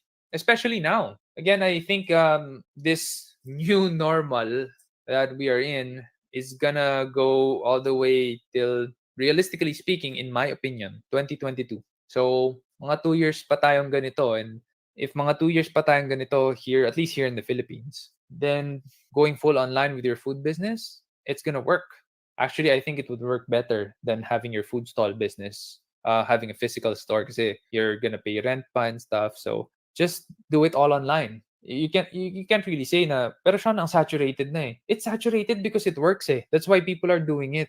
If not, then people won't be there. And also, how visible can you get? Online is where people are. Diba, we're in the low touch economy nga raw. Low touch, yeah, low physical touch. But all the touches went to smartphones and laptops and computers, because the sessions that we see right now in the analytics behind the clients' websites, at least on our clients, is huge. Madaming nagbo-browse, madaming pumuntang online ngayon, maraming bumibili sa e-commerce sites ngayon.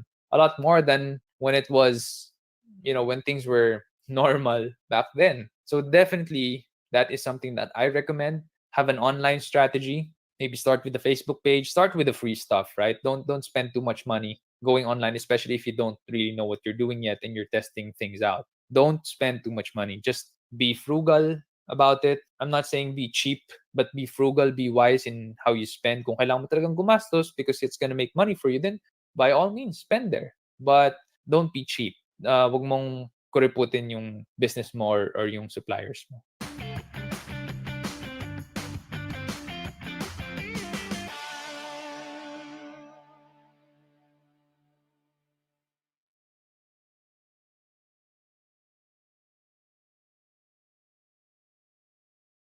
Consistency in my behaviors and patterns is I think the key to success with anything. Getting back to that almost robotic behavior, because every morning I wake up, I do the same thing, and it's this consistency of pattern, I think, that makes all your actions more efficient.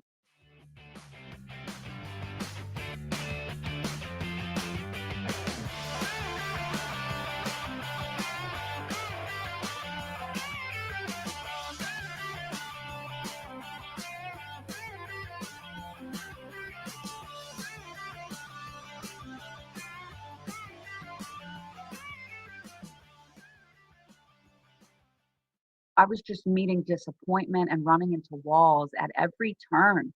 And I couldn't break through on my own, no matter how much I tried. And I went to him. I really went and sought God. And, my life started shifting from that point on. So you mentioned, and this is what I love about the digital world. You mentioned more than a handful of ways to make money from an online magazine, and that is from affiliate marketing, from sponsored links, from being able to maybe sell some ad space. Just to give an idea, which one of these facets is your favorite, maybe has made you more revenue than the others? Because some people would say, Sean, affiliate marketing is the best. Like the ads is enough to pay my electricity. The others enough to pay for the rent. But really what is the bread and butter is this and that. So in your case, one among those facets of revenue stream generations made the most revenue for you? Well, what I find interesting about God is he has guided me to create a bread and butter process. And what I mean by bread and butter is the smaller ticket sale advertisers that buy advertorial articles online or the like hyperlinks and things like that. And so the foundation of the business has been built upon that, the bread and butter clients. And I have over 300, 400, just it grows every day. And they're from all over the world and we get orders every day. And so I have a team, an ad team that manages those and just handles all that content output. That's automated for me. I don't even really have to touch that anymore. Praise God. See, God will teach you how to build the foundation and then go to the next level of income and the next level of income and the next level of income, because he doesn't want to just bless you with, a total financial prosperity out the gate. God wants to grow you spiritually so you can also handle the weight of the financial blessing and be mature enough not to squander it, and destroy yourself in the process because of like lust or because of whatever, or pride even. So I'm really appreciating that phase of how God is building this company, because it's such a consistent stream of income, even though it's smaller ticket sales. The average order, it ranges anywhere from $30 to $300. Okay. But it's daily orders. And so there's consistency. I think we're all looking for a consistent, stable income. So I feel very secure financially, even with the base revenue generator, which is that. Now God is opening the door to next levels of income for me. So obviously I've built the store and things like that. And I've had to establish the social media processes as well on a consistent basis. So we have a constant output of content across all the social media to establish the brand presence. Obviously that's important for consistent traffic. For anyone, if you're going to build a blog or a magazine or any business, really, you have to establish a brand presence as well. And that requires consistent brand marketing. And thankfully, we have all the social media platforms where we can do that. The key is, and what God has taught me, is consistency and perseverance, because the first few years, and even still, the way God has guided me to establish the business and all those systems and processes on the back end, it's almost robotic, because it's got to be exactly the same day in and day out, day in and day out, day in and day out, so that it becomes a system. And then once it's securely in place, as you, the founder, have done it consistently, you can then delegate out to your team and plug them into that same system and process where you can take your hands off. Then it becomes automated. Then it's a well-oiled machine. Now you move on to the next system and process that God guides you to establish. Same delegation process. So then it becomes automated. So this is the key to create a well-oiled machine and a money-making business that's automated, that frees up your time to where you're just making money and you can pursue your creative endeavors. And there's nothing better than that. And that's what I say. I've created my own virtual company so that I can do what I do from anywhere in the world, because that's what being an entrepreneur is all about: freedom. Super good. And you answered one of the questions that I wanted to ask, which is, you're doing all of these things. I'm just going to say CEO/executive producer of Tigris Film, CEO/owner of Madison Estates and Madison Interiors. So many things that you have been doing. And you started out as an artist. Not a lot of artists think like that, that, hey, I have to build a well-oiled machine. I have to make a process work. I have to delegate. I have to build a system.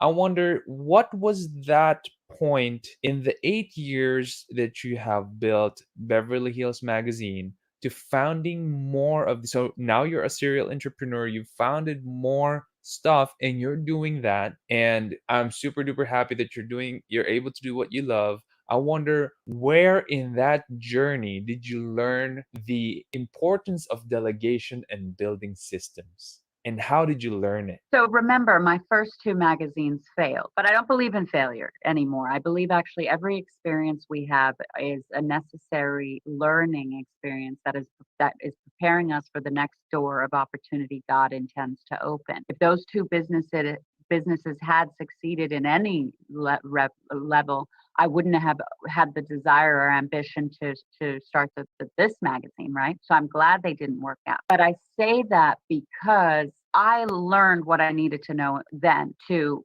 apply now. God has led me along the way. I didn't have any like foresight. I didn't really know what I was building or how I was going to build it. I just knew the vision God put on my heart, and I literally seek God every day. I ask him for wisdom and instruction, and then I get like a supernatural download. Sometimes, I don't know if you've ever heard of a Morse code. It's like a beeping sound. I get that from heaven, Sean. Like in my ear, it goes totally quiet, and then I get a Morse code, and I'm getting a supernatural download from heaven. And then also sometimes I'll get a supernatural clarity or an epiphany where I know exactly what I need to do, exactly what I need to say. I have just the solution from heaven that I need to apply to my business. God has literally guided me every step of the way. I would never in a million years have known how to set up this company or done it in my own wisdom. I can almost say I didn't know what I was doing because I've been relying on God's instruction. And he says that. He says, trust in me with all your heart. Don't lean on your own understanding. Acknowledge me in all your ways and I'll direct your path. And God's word is true. I'm just an ordinary girl living an extraordinary life because I've activated my faith. And we can all do this. And God will guide each and every one of us into building, the business that we want to accomplish and to living our dream life.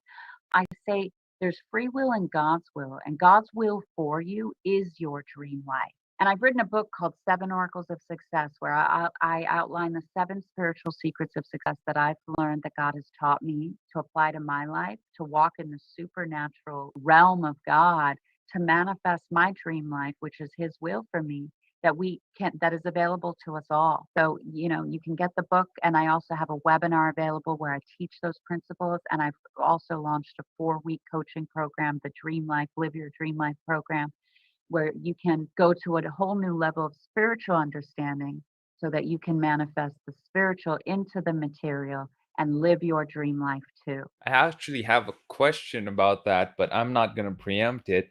I'm going to stick a little bit to my script.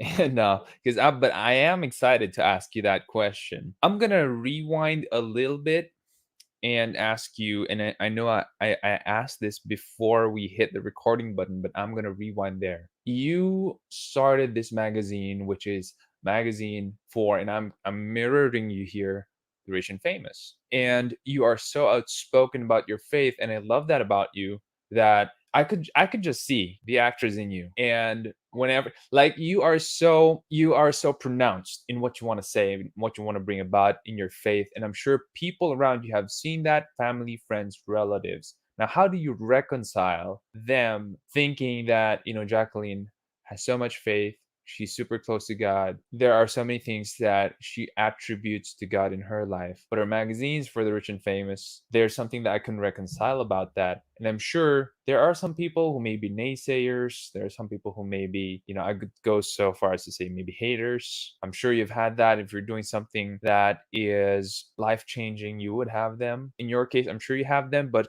in a different way from mine. How do you reconcile that? I mean, it's been a very difficult journey with that respect, because when you start turning to God and you start seeking his will for your life and you want to step into your own destiny, if you believe in God, you have to believe in the devil.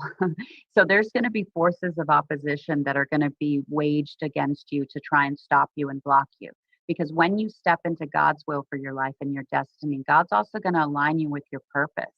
And your purpose is always going to be for the greater good of all, because God is love. And that's why he's also guided me to launch the God Foundation, which is a charitable outreach ministry, a global ministry where we support orphans all over the world, and we're feeding the hungry. So we're doing God's will, his work, because God has a heart of charity. And one of the chapters in my book is you're going to have to fight for your future. I also had family members around me who, naysayed the dream that God put on my heart. Obviously I didn't have money, so there were people who, out of jealousy, maybe they don't want you to succeed or exceed them in your accomplishments. So they try and deter you or discourage you. But that's why you have to trust in God first and foremost and only. There's a scripture that says, better to trust in God than to trust in man. It's better to put your confidence in God than in even princes, even the royal of the world, because God is trustworthy and faithful to guide us every step of the way and to never lead us astray. And then I also say that some people won't believe in you, but not because you can't do it, but it's because they can't. So you have to understand, you've got to have such a determined focus to accomplish your destiny and live your dream life with God helping you, and know that you're going to face opposition. Even still, I have opposition. It's a fight for your future. You have to take on the mindset of a spiritual warrior, because there's invisible forces that come against you working through other people. And especially as a faith-filled, born-again child of God, even more so. We're talking about fulfilling the reason you were created. That this is a big deal. This is beyond even this life. This is the call of God on your life that each and every one of us must fulfill. You don't want to miss your destiny, because it's the reason you're created. And to reconcile the faith walk with the worldly riches of this world, because there's a lie that says you have to be poor to be a Christian. That's from the pit of hell. Sorry, only the devil wants us to live poor and in poverty. If you read God's word from cover to cover, he always prospers his faithful children and faithful servants. He's the God of heaven and earth. Nothing is too difficult for him. Nothing is impossible with God. His word also promises that he will make all grace abound to you. So you have all sufficiency in every good word and work. And his word also tells us that God has prepared these good works for us from the beginning of time, meaning before he sent us to earth, that we may walk in them, meaning your destiny was already written for you. It's just a matter of you activating your faith, being willing to own that destiny and trust God for his guidance for you to fulfill it. It's as simple as surrendering to God's will and waiting for his instructions so that you may obey. And in that is the fulfillment of your purpose, your destiny, and a wonderful life of prosperity. But don't be mistaken, it is a spiritual battle that you've got to fight every day. It's the fight of faith, but it's wonderful. It's the blessed life, and it's willing, and it's worth fighting. When you were starting Beverly Hills Magazine, and you mentioned earlier that you were writing. Thank God you didn't have a lot of expenses. To build a foundation like that takes a lot of gifts from God. And I wonder, what are some of and then you became an editor, and then you became the editor in chief because you have other writers there. What are some of the best editing strategies that you have kept close to heart, or editing best practices that you have kept close to heart, that you would say, these things helped me build the foundation of this magazine? So we all have access to the same tools, platforms out there, right? Thankfully, again, because I started with no money, I used free platforms. So one of the greatest tools I would recommend for anyone who wants to establish any sort of content output company, blog or magazine, is Google Sheets. I've used Google Sheets to organize and systemize most of my business management, including all the content, database management, password, financial management. I mean, I use another third-party software. Google Sheets has been a great platform that has allowed me to maintain just such efficiency and organization on the back end for all content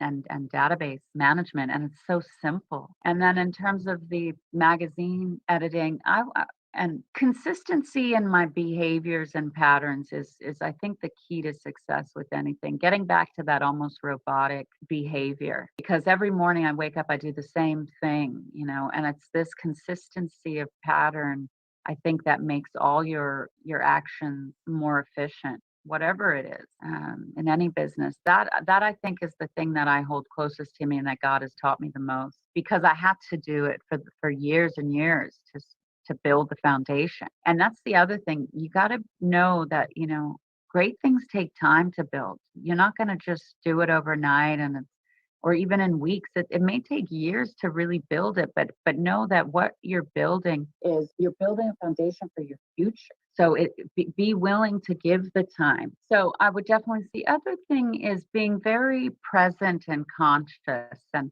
I feel like, God has graced me with that ability to have an understanding of every facet of the company, so that even in my mind's eye, when I'm managing writers and the team, I have like an inner sense when something is off, so that I can address it with any of the team members. But I get this through my relationship with God, because it's a supernatural intuition that God gives us and activates in us in order to manage a business of this size, because there's so many details that need to be attended to, that only the wisdom of God, could give you the understanding necessary in order to address every single minute detail, so that it's operating in excellence at all times.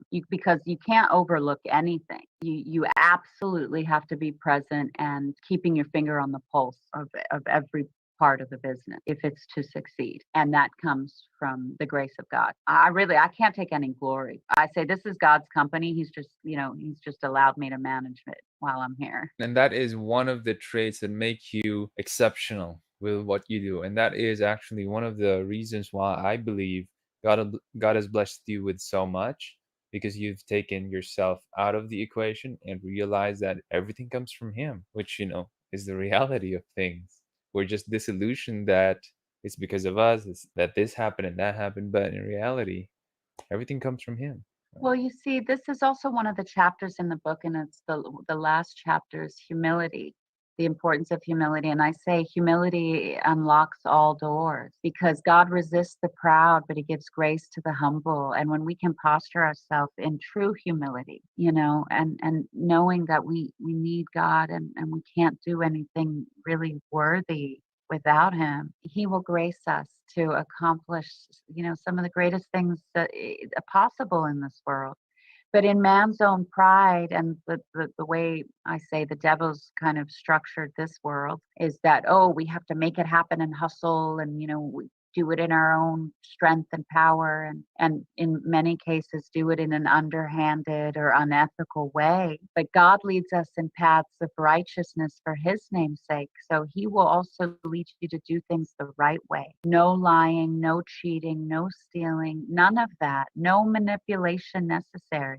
Just a true humbling of oneself to seek God's wisdom and instruction to lead you to build your life and your business the right way. And in that path, you will be blessed.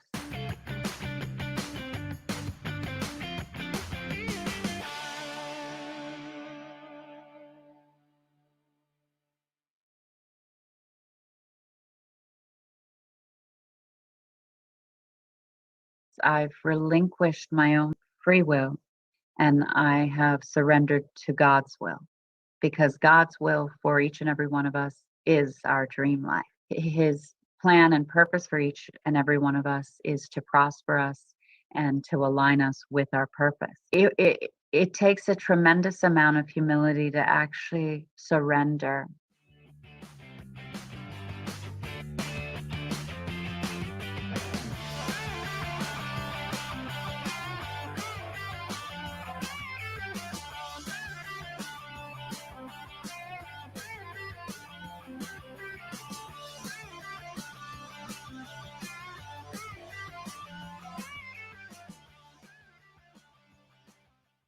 In their first few training assignments, they made mistakes or errors. I didn't do it for them. I made them, so to speak, or required them to go back and make all the corrections, because we learn by doing. So no matter who you're training, if there's errors or mistakes, you need to be patient enough to be like, okay, you missed this, this, this, and this. Now go back and do it, and make sure in their training process that they're trained to do it correctly from the beginning. This is where I jump to the webinar part.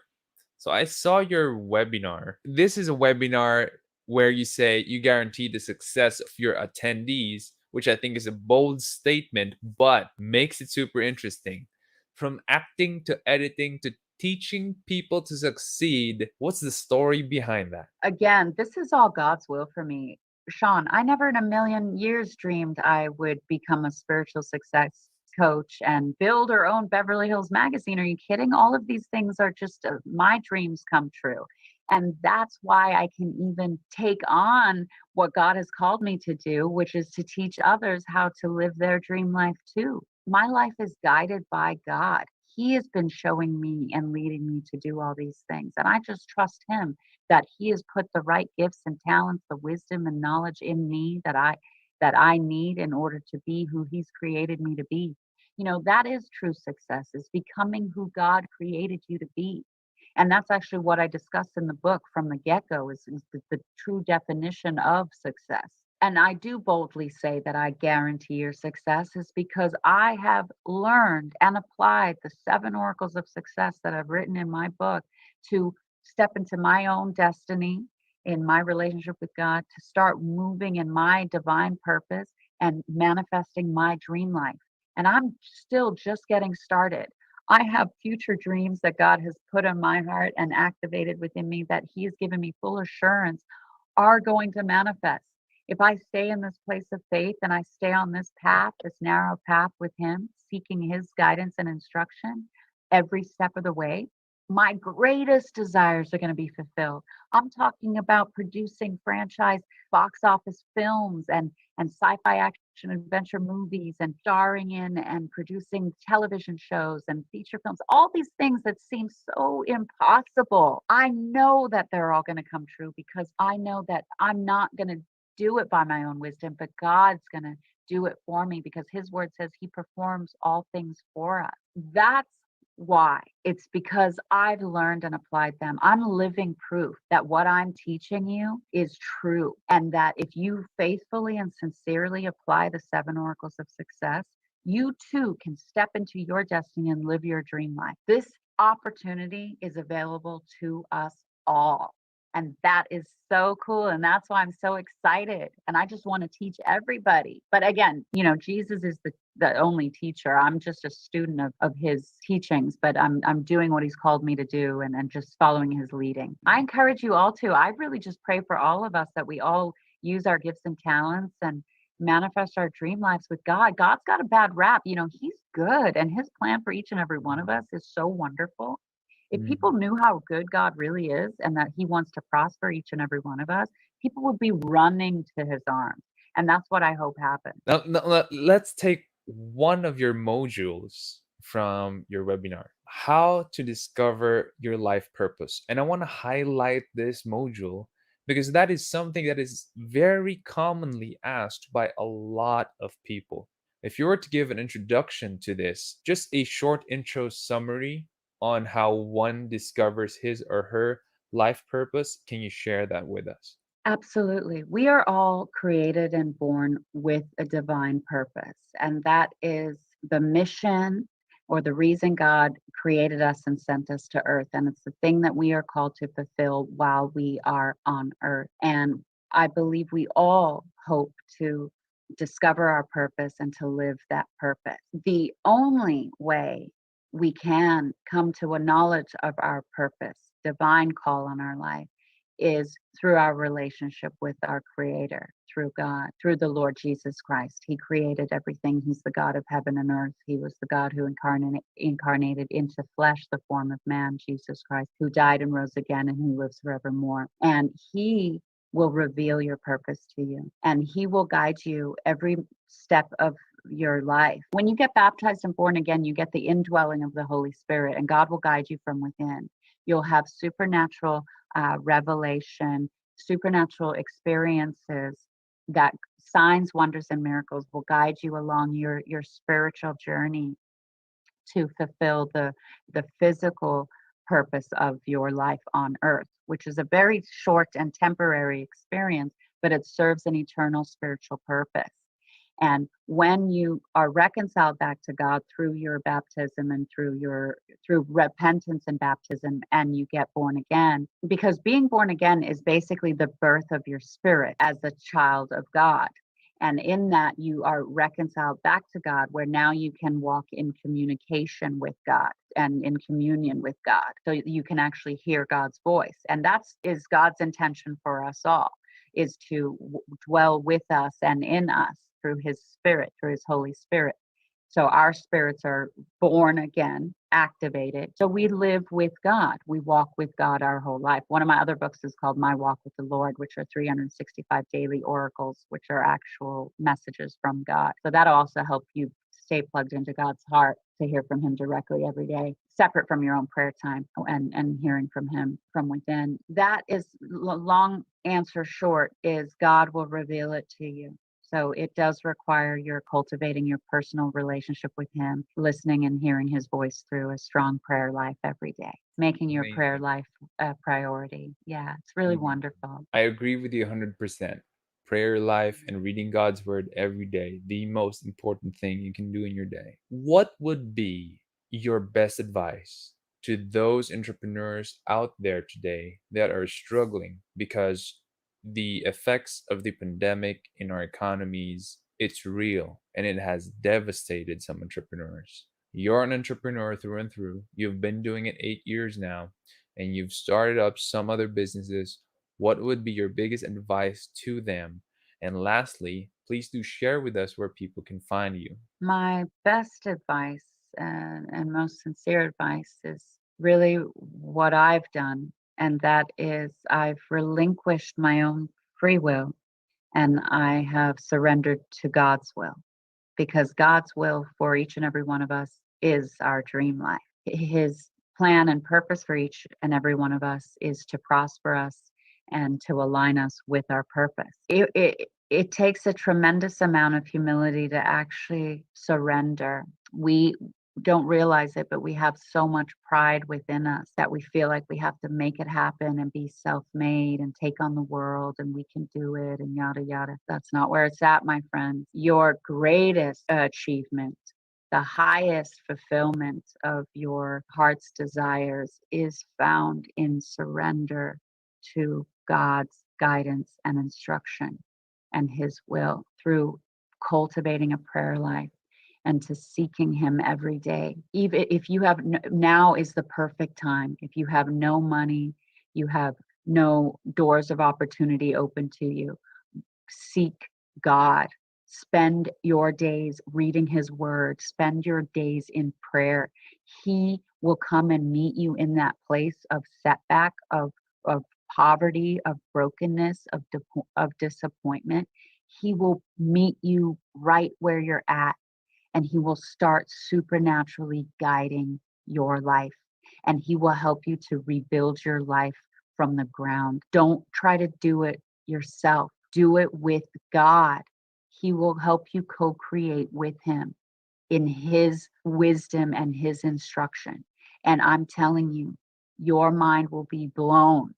You will be so in awe of what God guides you and leads you to do and how he leads you.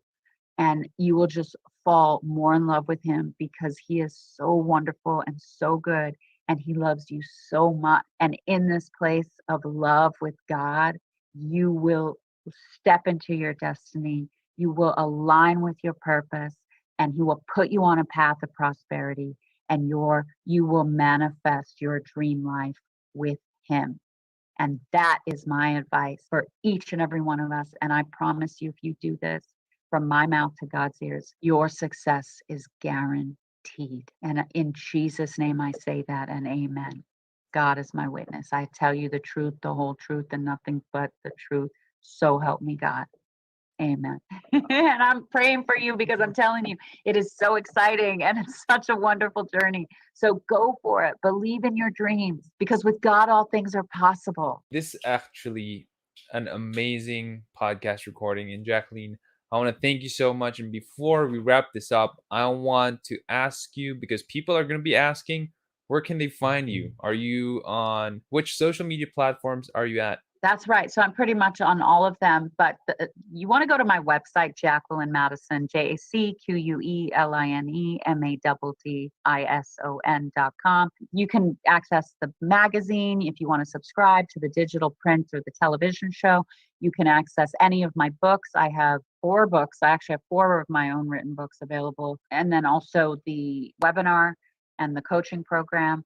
So whatever you, wherever you feel you want to grow and you want to learn more, please check out my website. And of course, there's the JacquelineMadison.com, 7oraclesofsuccess.com. There's liveyourdreamlife.com. And find me on Facebook, social media. I'm pretty much everywhere. I'm available. Send me a message. I'd love to hear from you. I'm praying for you, Sean, and for all your listeners that you guys just really, step out in faith, activate your faith. Take your life to a whole nother dimension of spiritual reality and manifest your dream lives and go for it, Thank you so much, Jacqueline. And we will have all of those links on the show notes on leadershipstack.com and in the YouTube recording when this gets out. So if you're listening from Spotify, from Apple Music, or any of the other podcast audio only platforms, please go to leadershipstack.com. Find this episode, Jacqueline Madison. You're not going to miss that. The links are going to be on the show notes. Easy for you, just a click away. Jacqueline, thank you so much for all the things that you've shared with us, for your generous heart. We have learned a lot and we're better for it. Praise God. Sean, I love you, brother. I love all your listeners. I thank you. But most importantly, always remember, you guys, God loves you.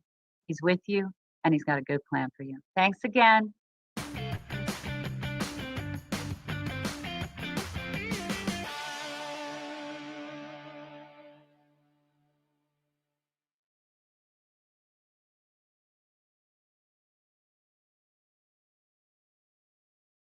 No one wants to fail. We were never trained to fail. But guess what? Failure is necessary. In fact, it is a part of success. May kasabihan nga na, don't ask how a sausage is made if you're eating one.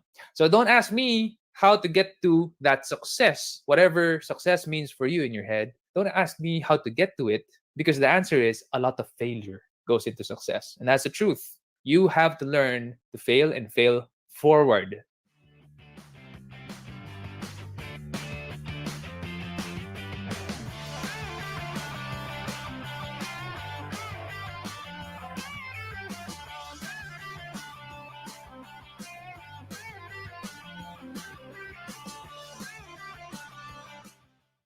Hey guys, welcome back to Leadership Stack Live. If you have questions, business, consulting, you want to ask me about your business or a startup idea, I am going to answer that. So this is actually kind of like a free business consulting session. So we're going to go top to bottom.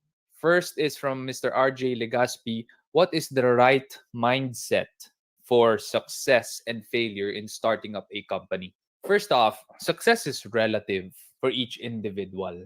Success could be happiness for one person. Success could be financial wealth for some person, for some people. Success could be financial security for some. As long as alam mong may makakain ka araw-araw, di gugutumin yung parents mo someday when they're old and gray, and you are able to provide good education for your kids. For a lot of people, that is already considered a success. For some people, they want to be millionaires, billionaires. There's different kinds of people who have different definitions for success. Now, if you say, what's the right mindset for success? It's having that focus to go after whatever success means for you. The biggest thing nowadays that hinders us from success, in my opinion, are distractions. And that's because we live in a world full of distractions. Your phone is the number one source of distraction in your life. It's not your hobbies, it's not your pets, it's not your husband or wife or parents or siblings or kids. It's your phone. Sarap sana no pag it's a real person. cause for your distraction because it's a relationship. But no, it's not. It's your phone. It's your smartphone. That's the number one source of distraction that we have today. Whenever there's a notification, Facebook Messenger, SMS, Viber chat, WhatsApp, whatever it is, we are wired to just pick up the phone and give it attention. Last week I mentioned that my phone is always on DND. Actually, that pisses some people off because they couldn't get to me in time. And the reason why it's on D&D is because I need my focus time. I consider myself a creator. And when I don't create things for the day, I feel like kulang yung araw ko. Like I wasn't able to do something productive for the day.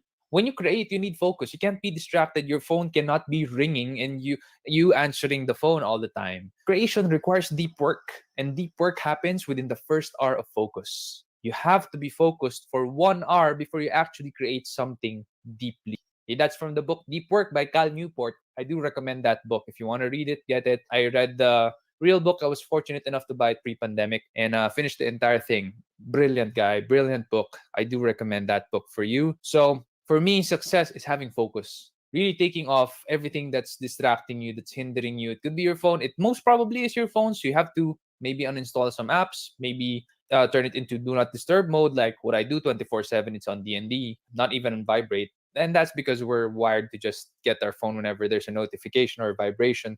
Downside. Well, downside is mahirap akong kontakin. No? For some people who really need to contact me, I have to get back to them at some point in time. That's the downside. But how often does that happen? Not a lot.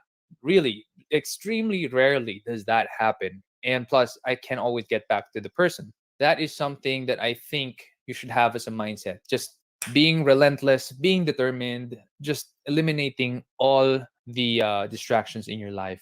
The right mindset for failure, I think this is more important because a lot of people have good mindset for success, but the right mindset for failure, that is very, very important because a lot of people are failure averse. Di tayo tinuruan bumagsak sa school. Walang teacher magsasabi sa'yo na okay lang bumagsak.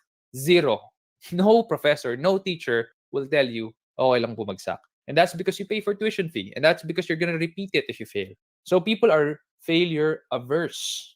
We grew up that way. We were trained that way. We were hardwired that way. Well, guess what? Life involves failure. If you want to succeed, and I tell you, a lot of failure goes into success. Do you still want to go that route? Gusto mo pa rin bang subukang habulin ang success? Kapag sinabi ko sa iyo, a lot of failure goes into success. You will fail a lot of times. You know, a lot of people will say, no, I would rather live a life where I can get by than live a life of success. And that's because I don't want to fail. No one wants to fail. We were never trained to fail. But guess what? Failure is necessary. In fact, it is a part of success. May kasabihan nga na, don't ask how a sausage is made if you're eating one. So don't ask me how to get to that success, whatever success means for you in your head. Don't ask me how to get to it because the answer is a lot of failure goes into success. And that's the truth. You have to learn to fail and fail forward. You see people who are successful, they're on top of a mountain, maybe. You see them as an overnight sensation. But guess what? That mountain is full of dead bodies. And those dead bodies are the dead bodies of the person standing on top. They failed a lot of times. They died a lot of times. And they were resilient enough to just get back up and climb again. Climb on top of their dead body. Saklap pakinggan, but really, that's kind of what it feels like. That's kind of what it feels like when you're trying to get to success because you have to fail a lot of times. A person standing on top of a mountain has climbed a mountain of his or her own failures. That is the truth. And if you want to be a successful entrepreneur or a businessman someday, that is pretty much the road you're going to have to travel. There is no shortcut unless you're going to do it in a dishonorable fashion or an underhanded fashion. Then you could probably do it in a much shorter time span. But, I'm a man of faith. I believe that there is a God and judgment comes someday. So my advice is do business with honor, do business with integrity, fear God, love God, and make sure that when you're doing business, you do it right. The moment you do it wrong, kahit konti lang yan, the moment you do it wrong, you're going to go down that rabbit hole and it's very hard to climb back up. Always remember everything is given to us by God.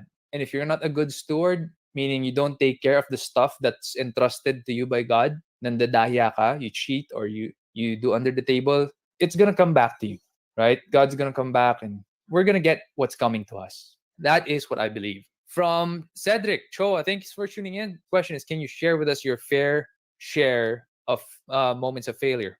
Fair share. The first thing that comes to mind is my when I was hiring people. I failed a lot in my hiring process. That's because I have a strength and a weakness. My weakness is I trust people too much. My strength is I trust people too much. So it's a strength if the person I'm trusting is really good, honest, and high honor. They really want to do the job well. They're responsible. They're disciplined.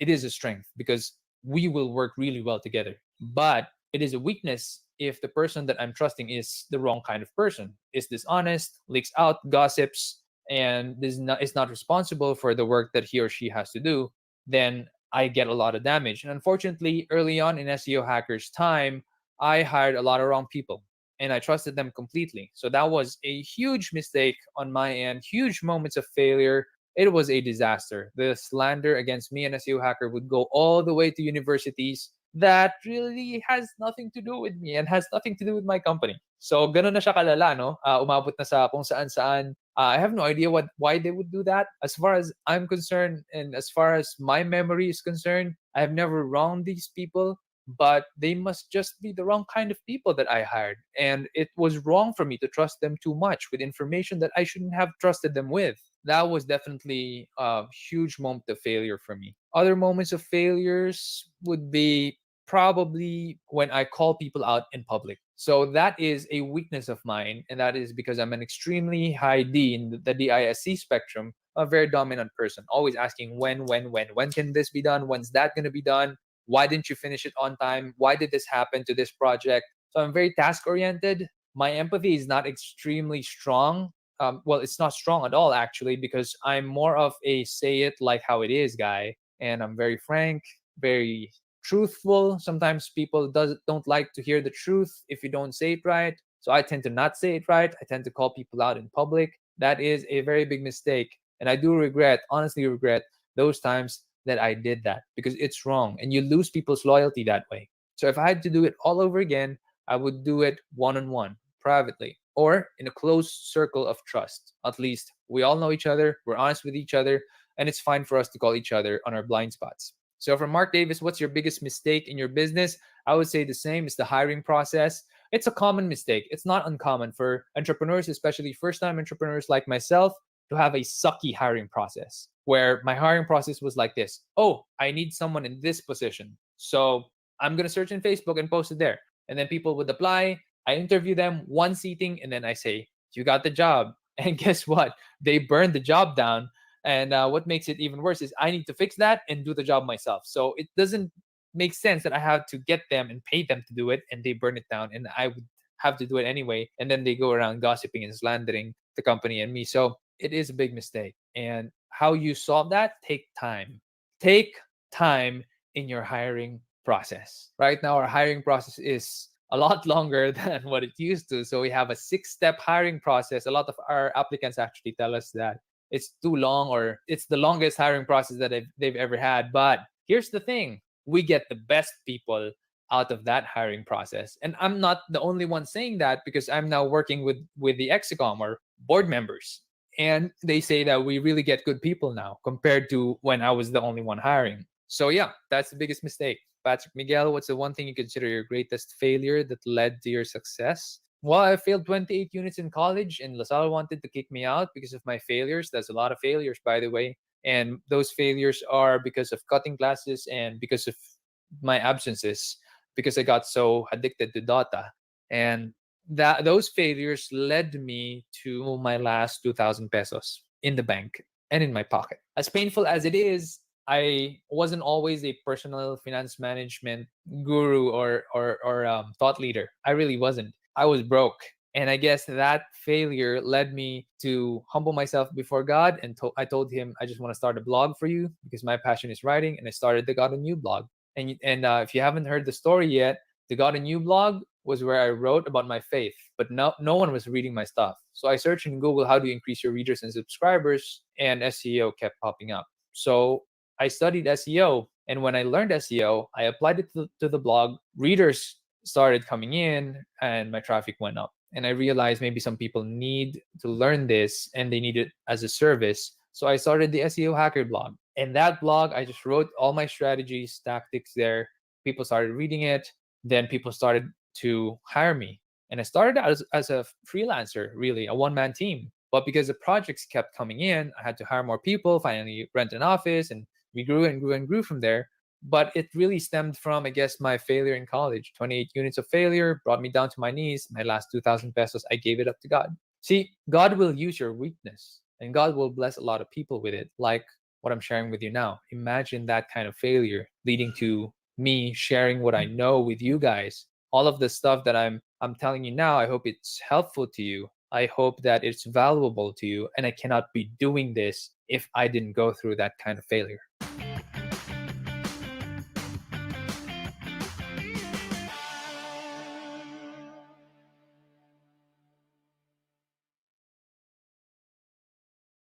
You have to love people. You have to value people, because if you don't, no one's going to want to work with you. No one's going to want to work for you. How can you be successful? How can people listen to you? How can you share with them your ideals? How can you share with them your goals? Hey guys, welcome back to the Leadership Stack Podcast, the podcast for entrepreneurs by entrepreneurs to increase your leadership, teamwork, and profits. This is your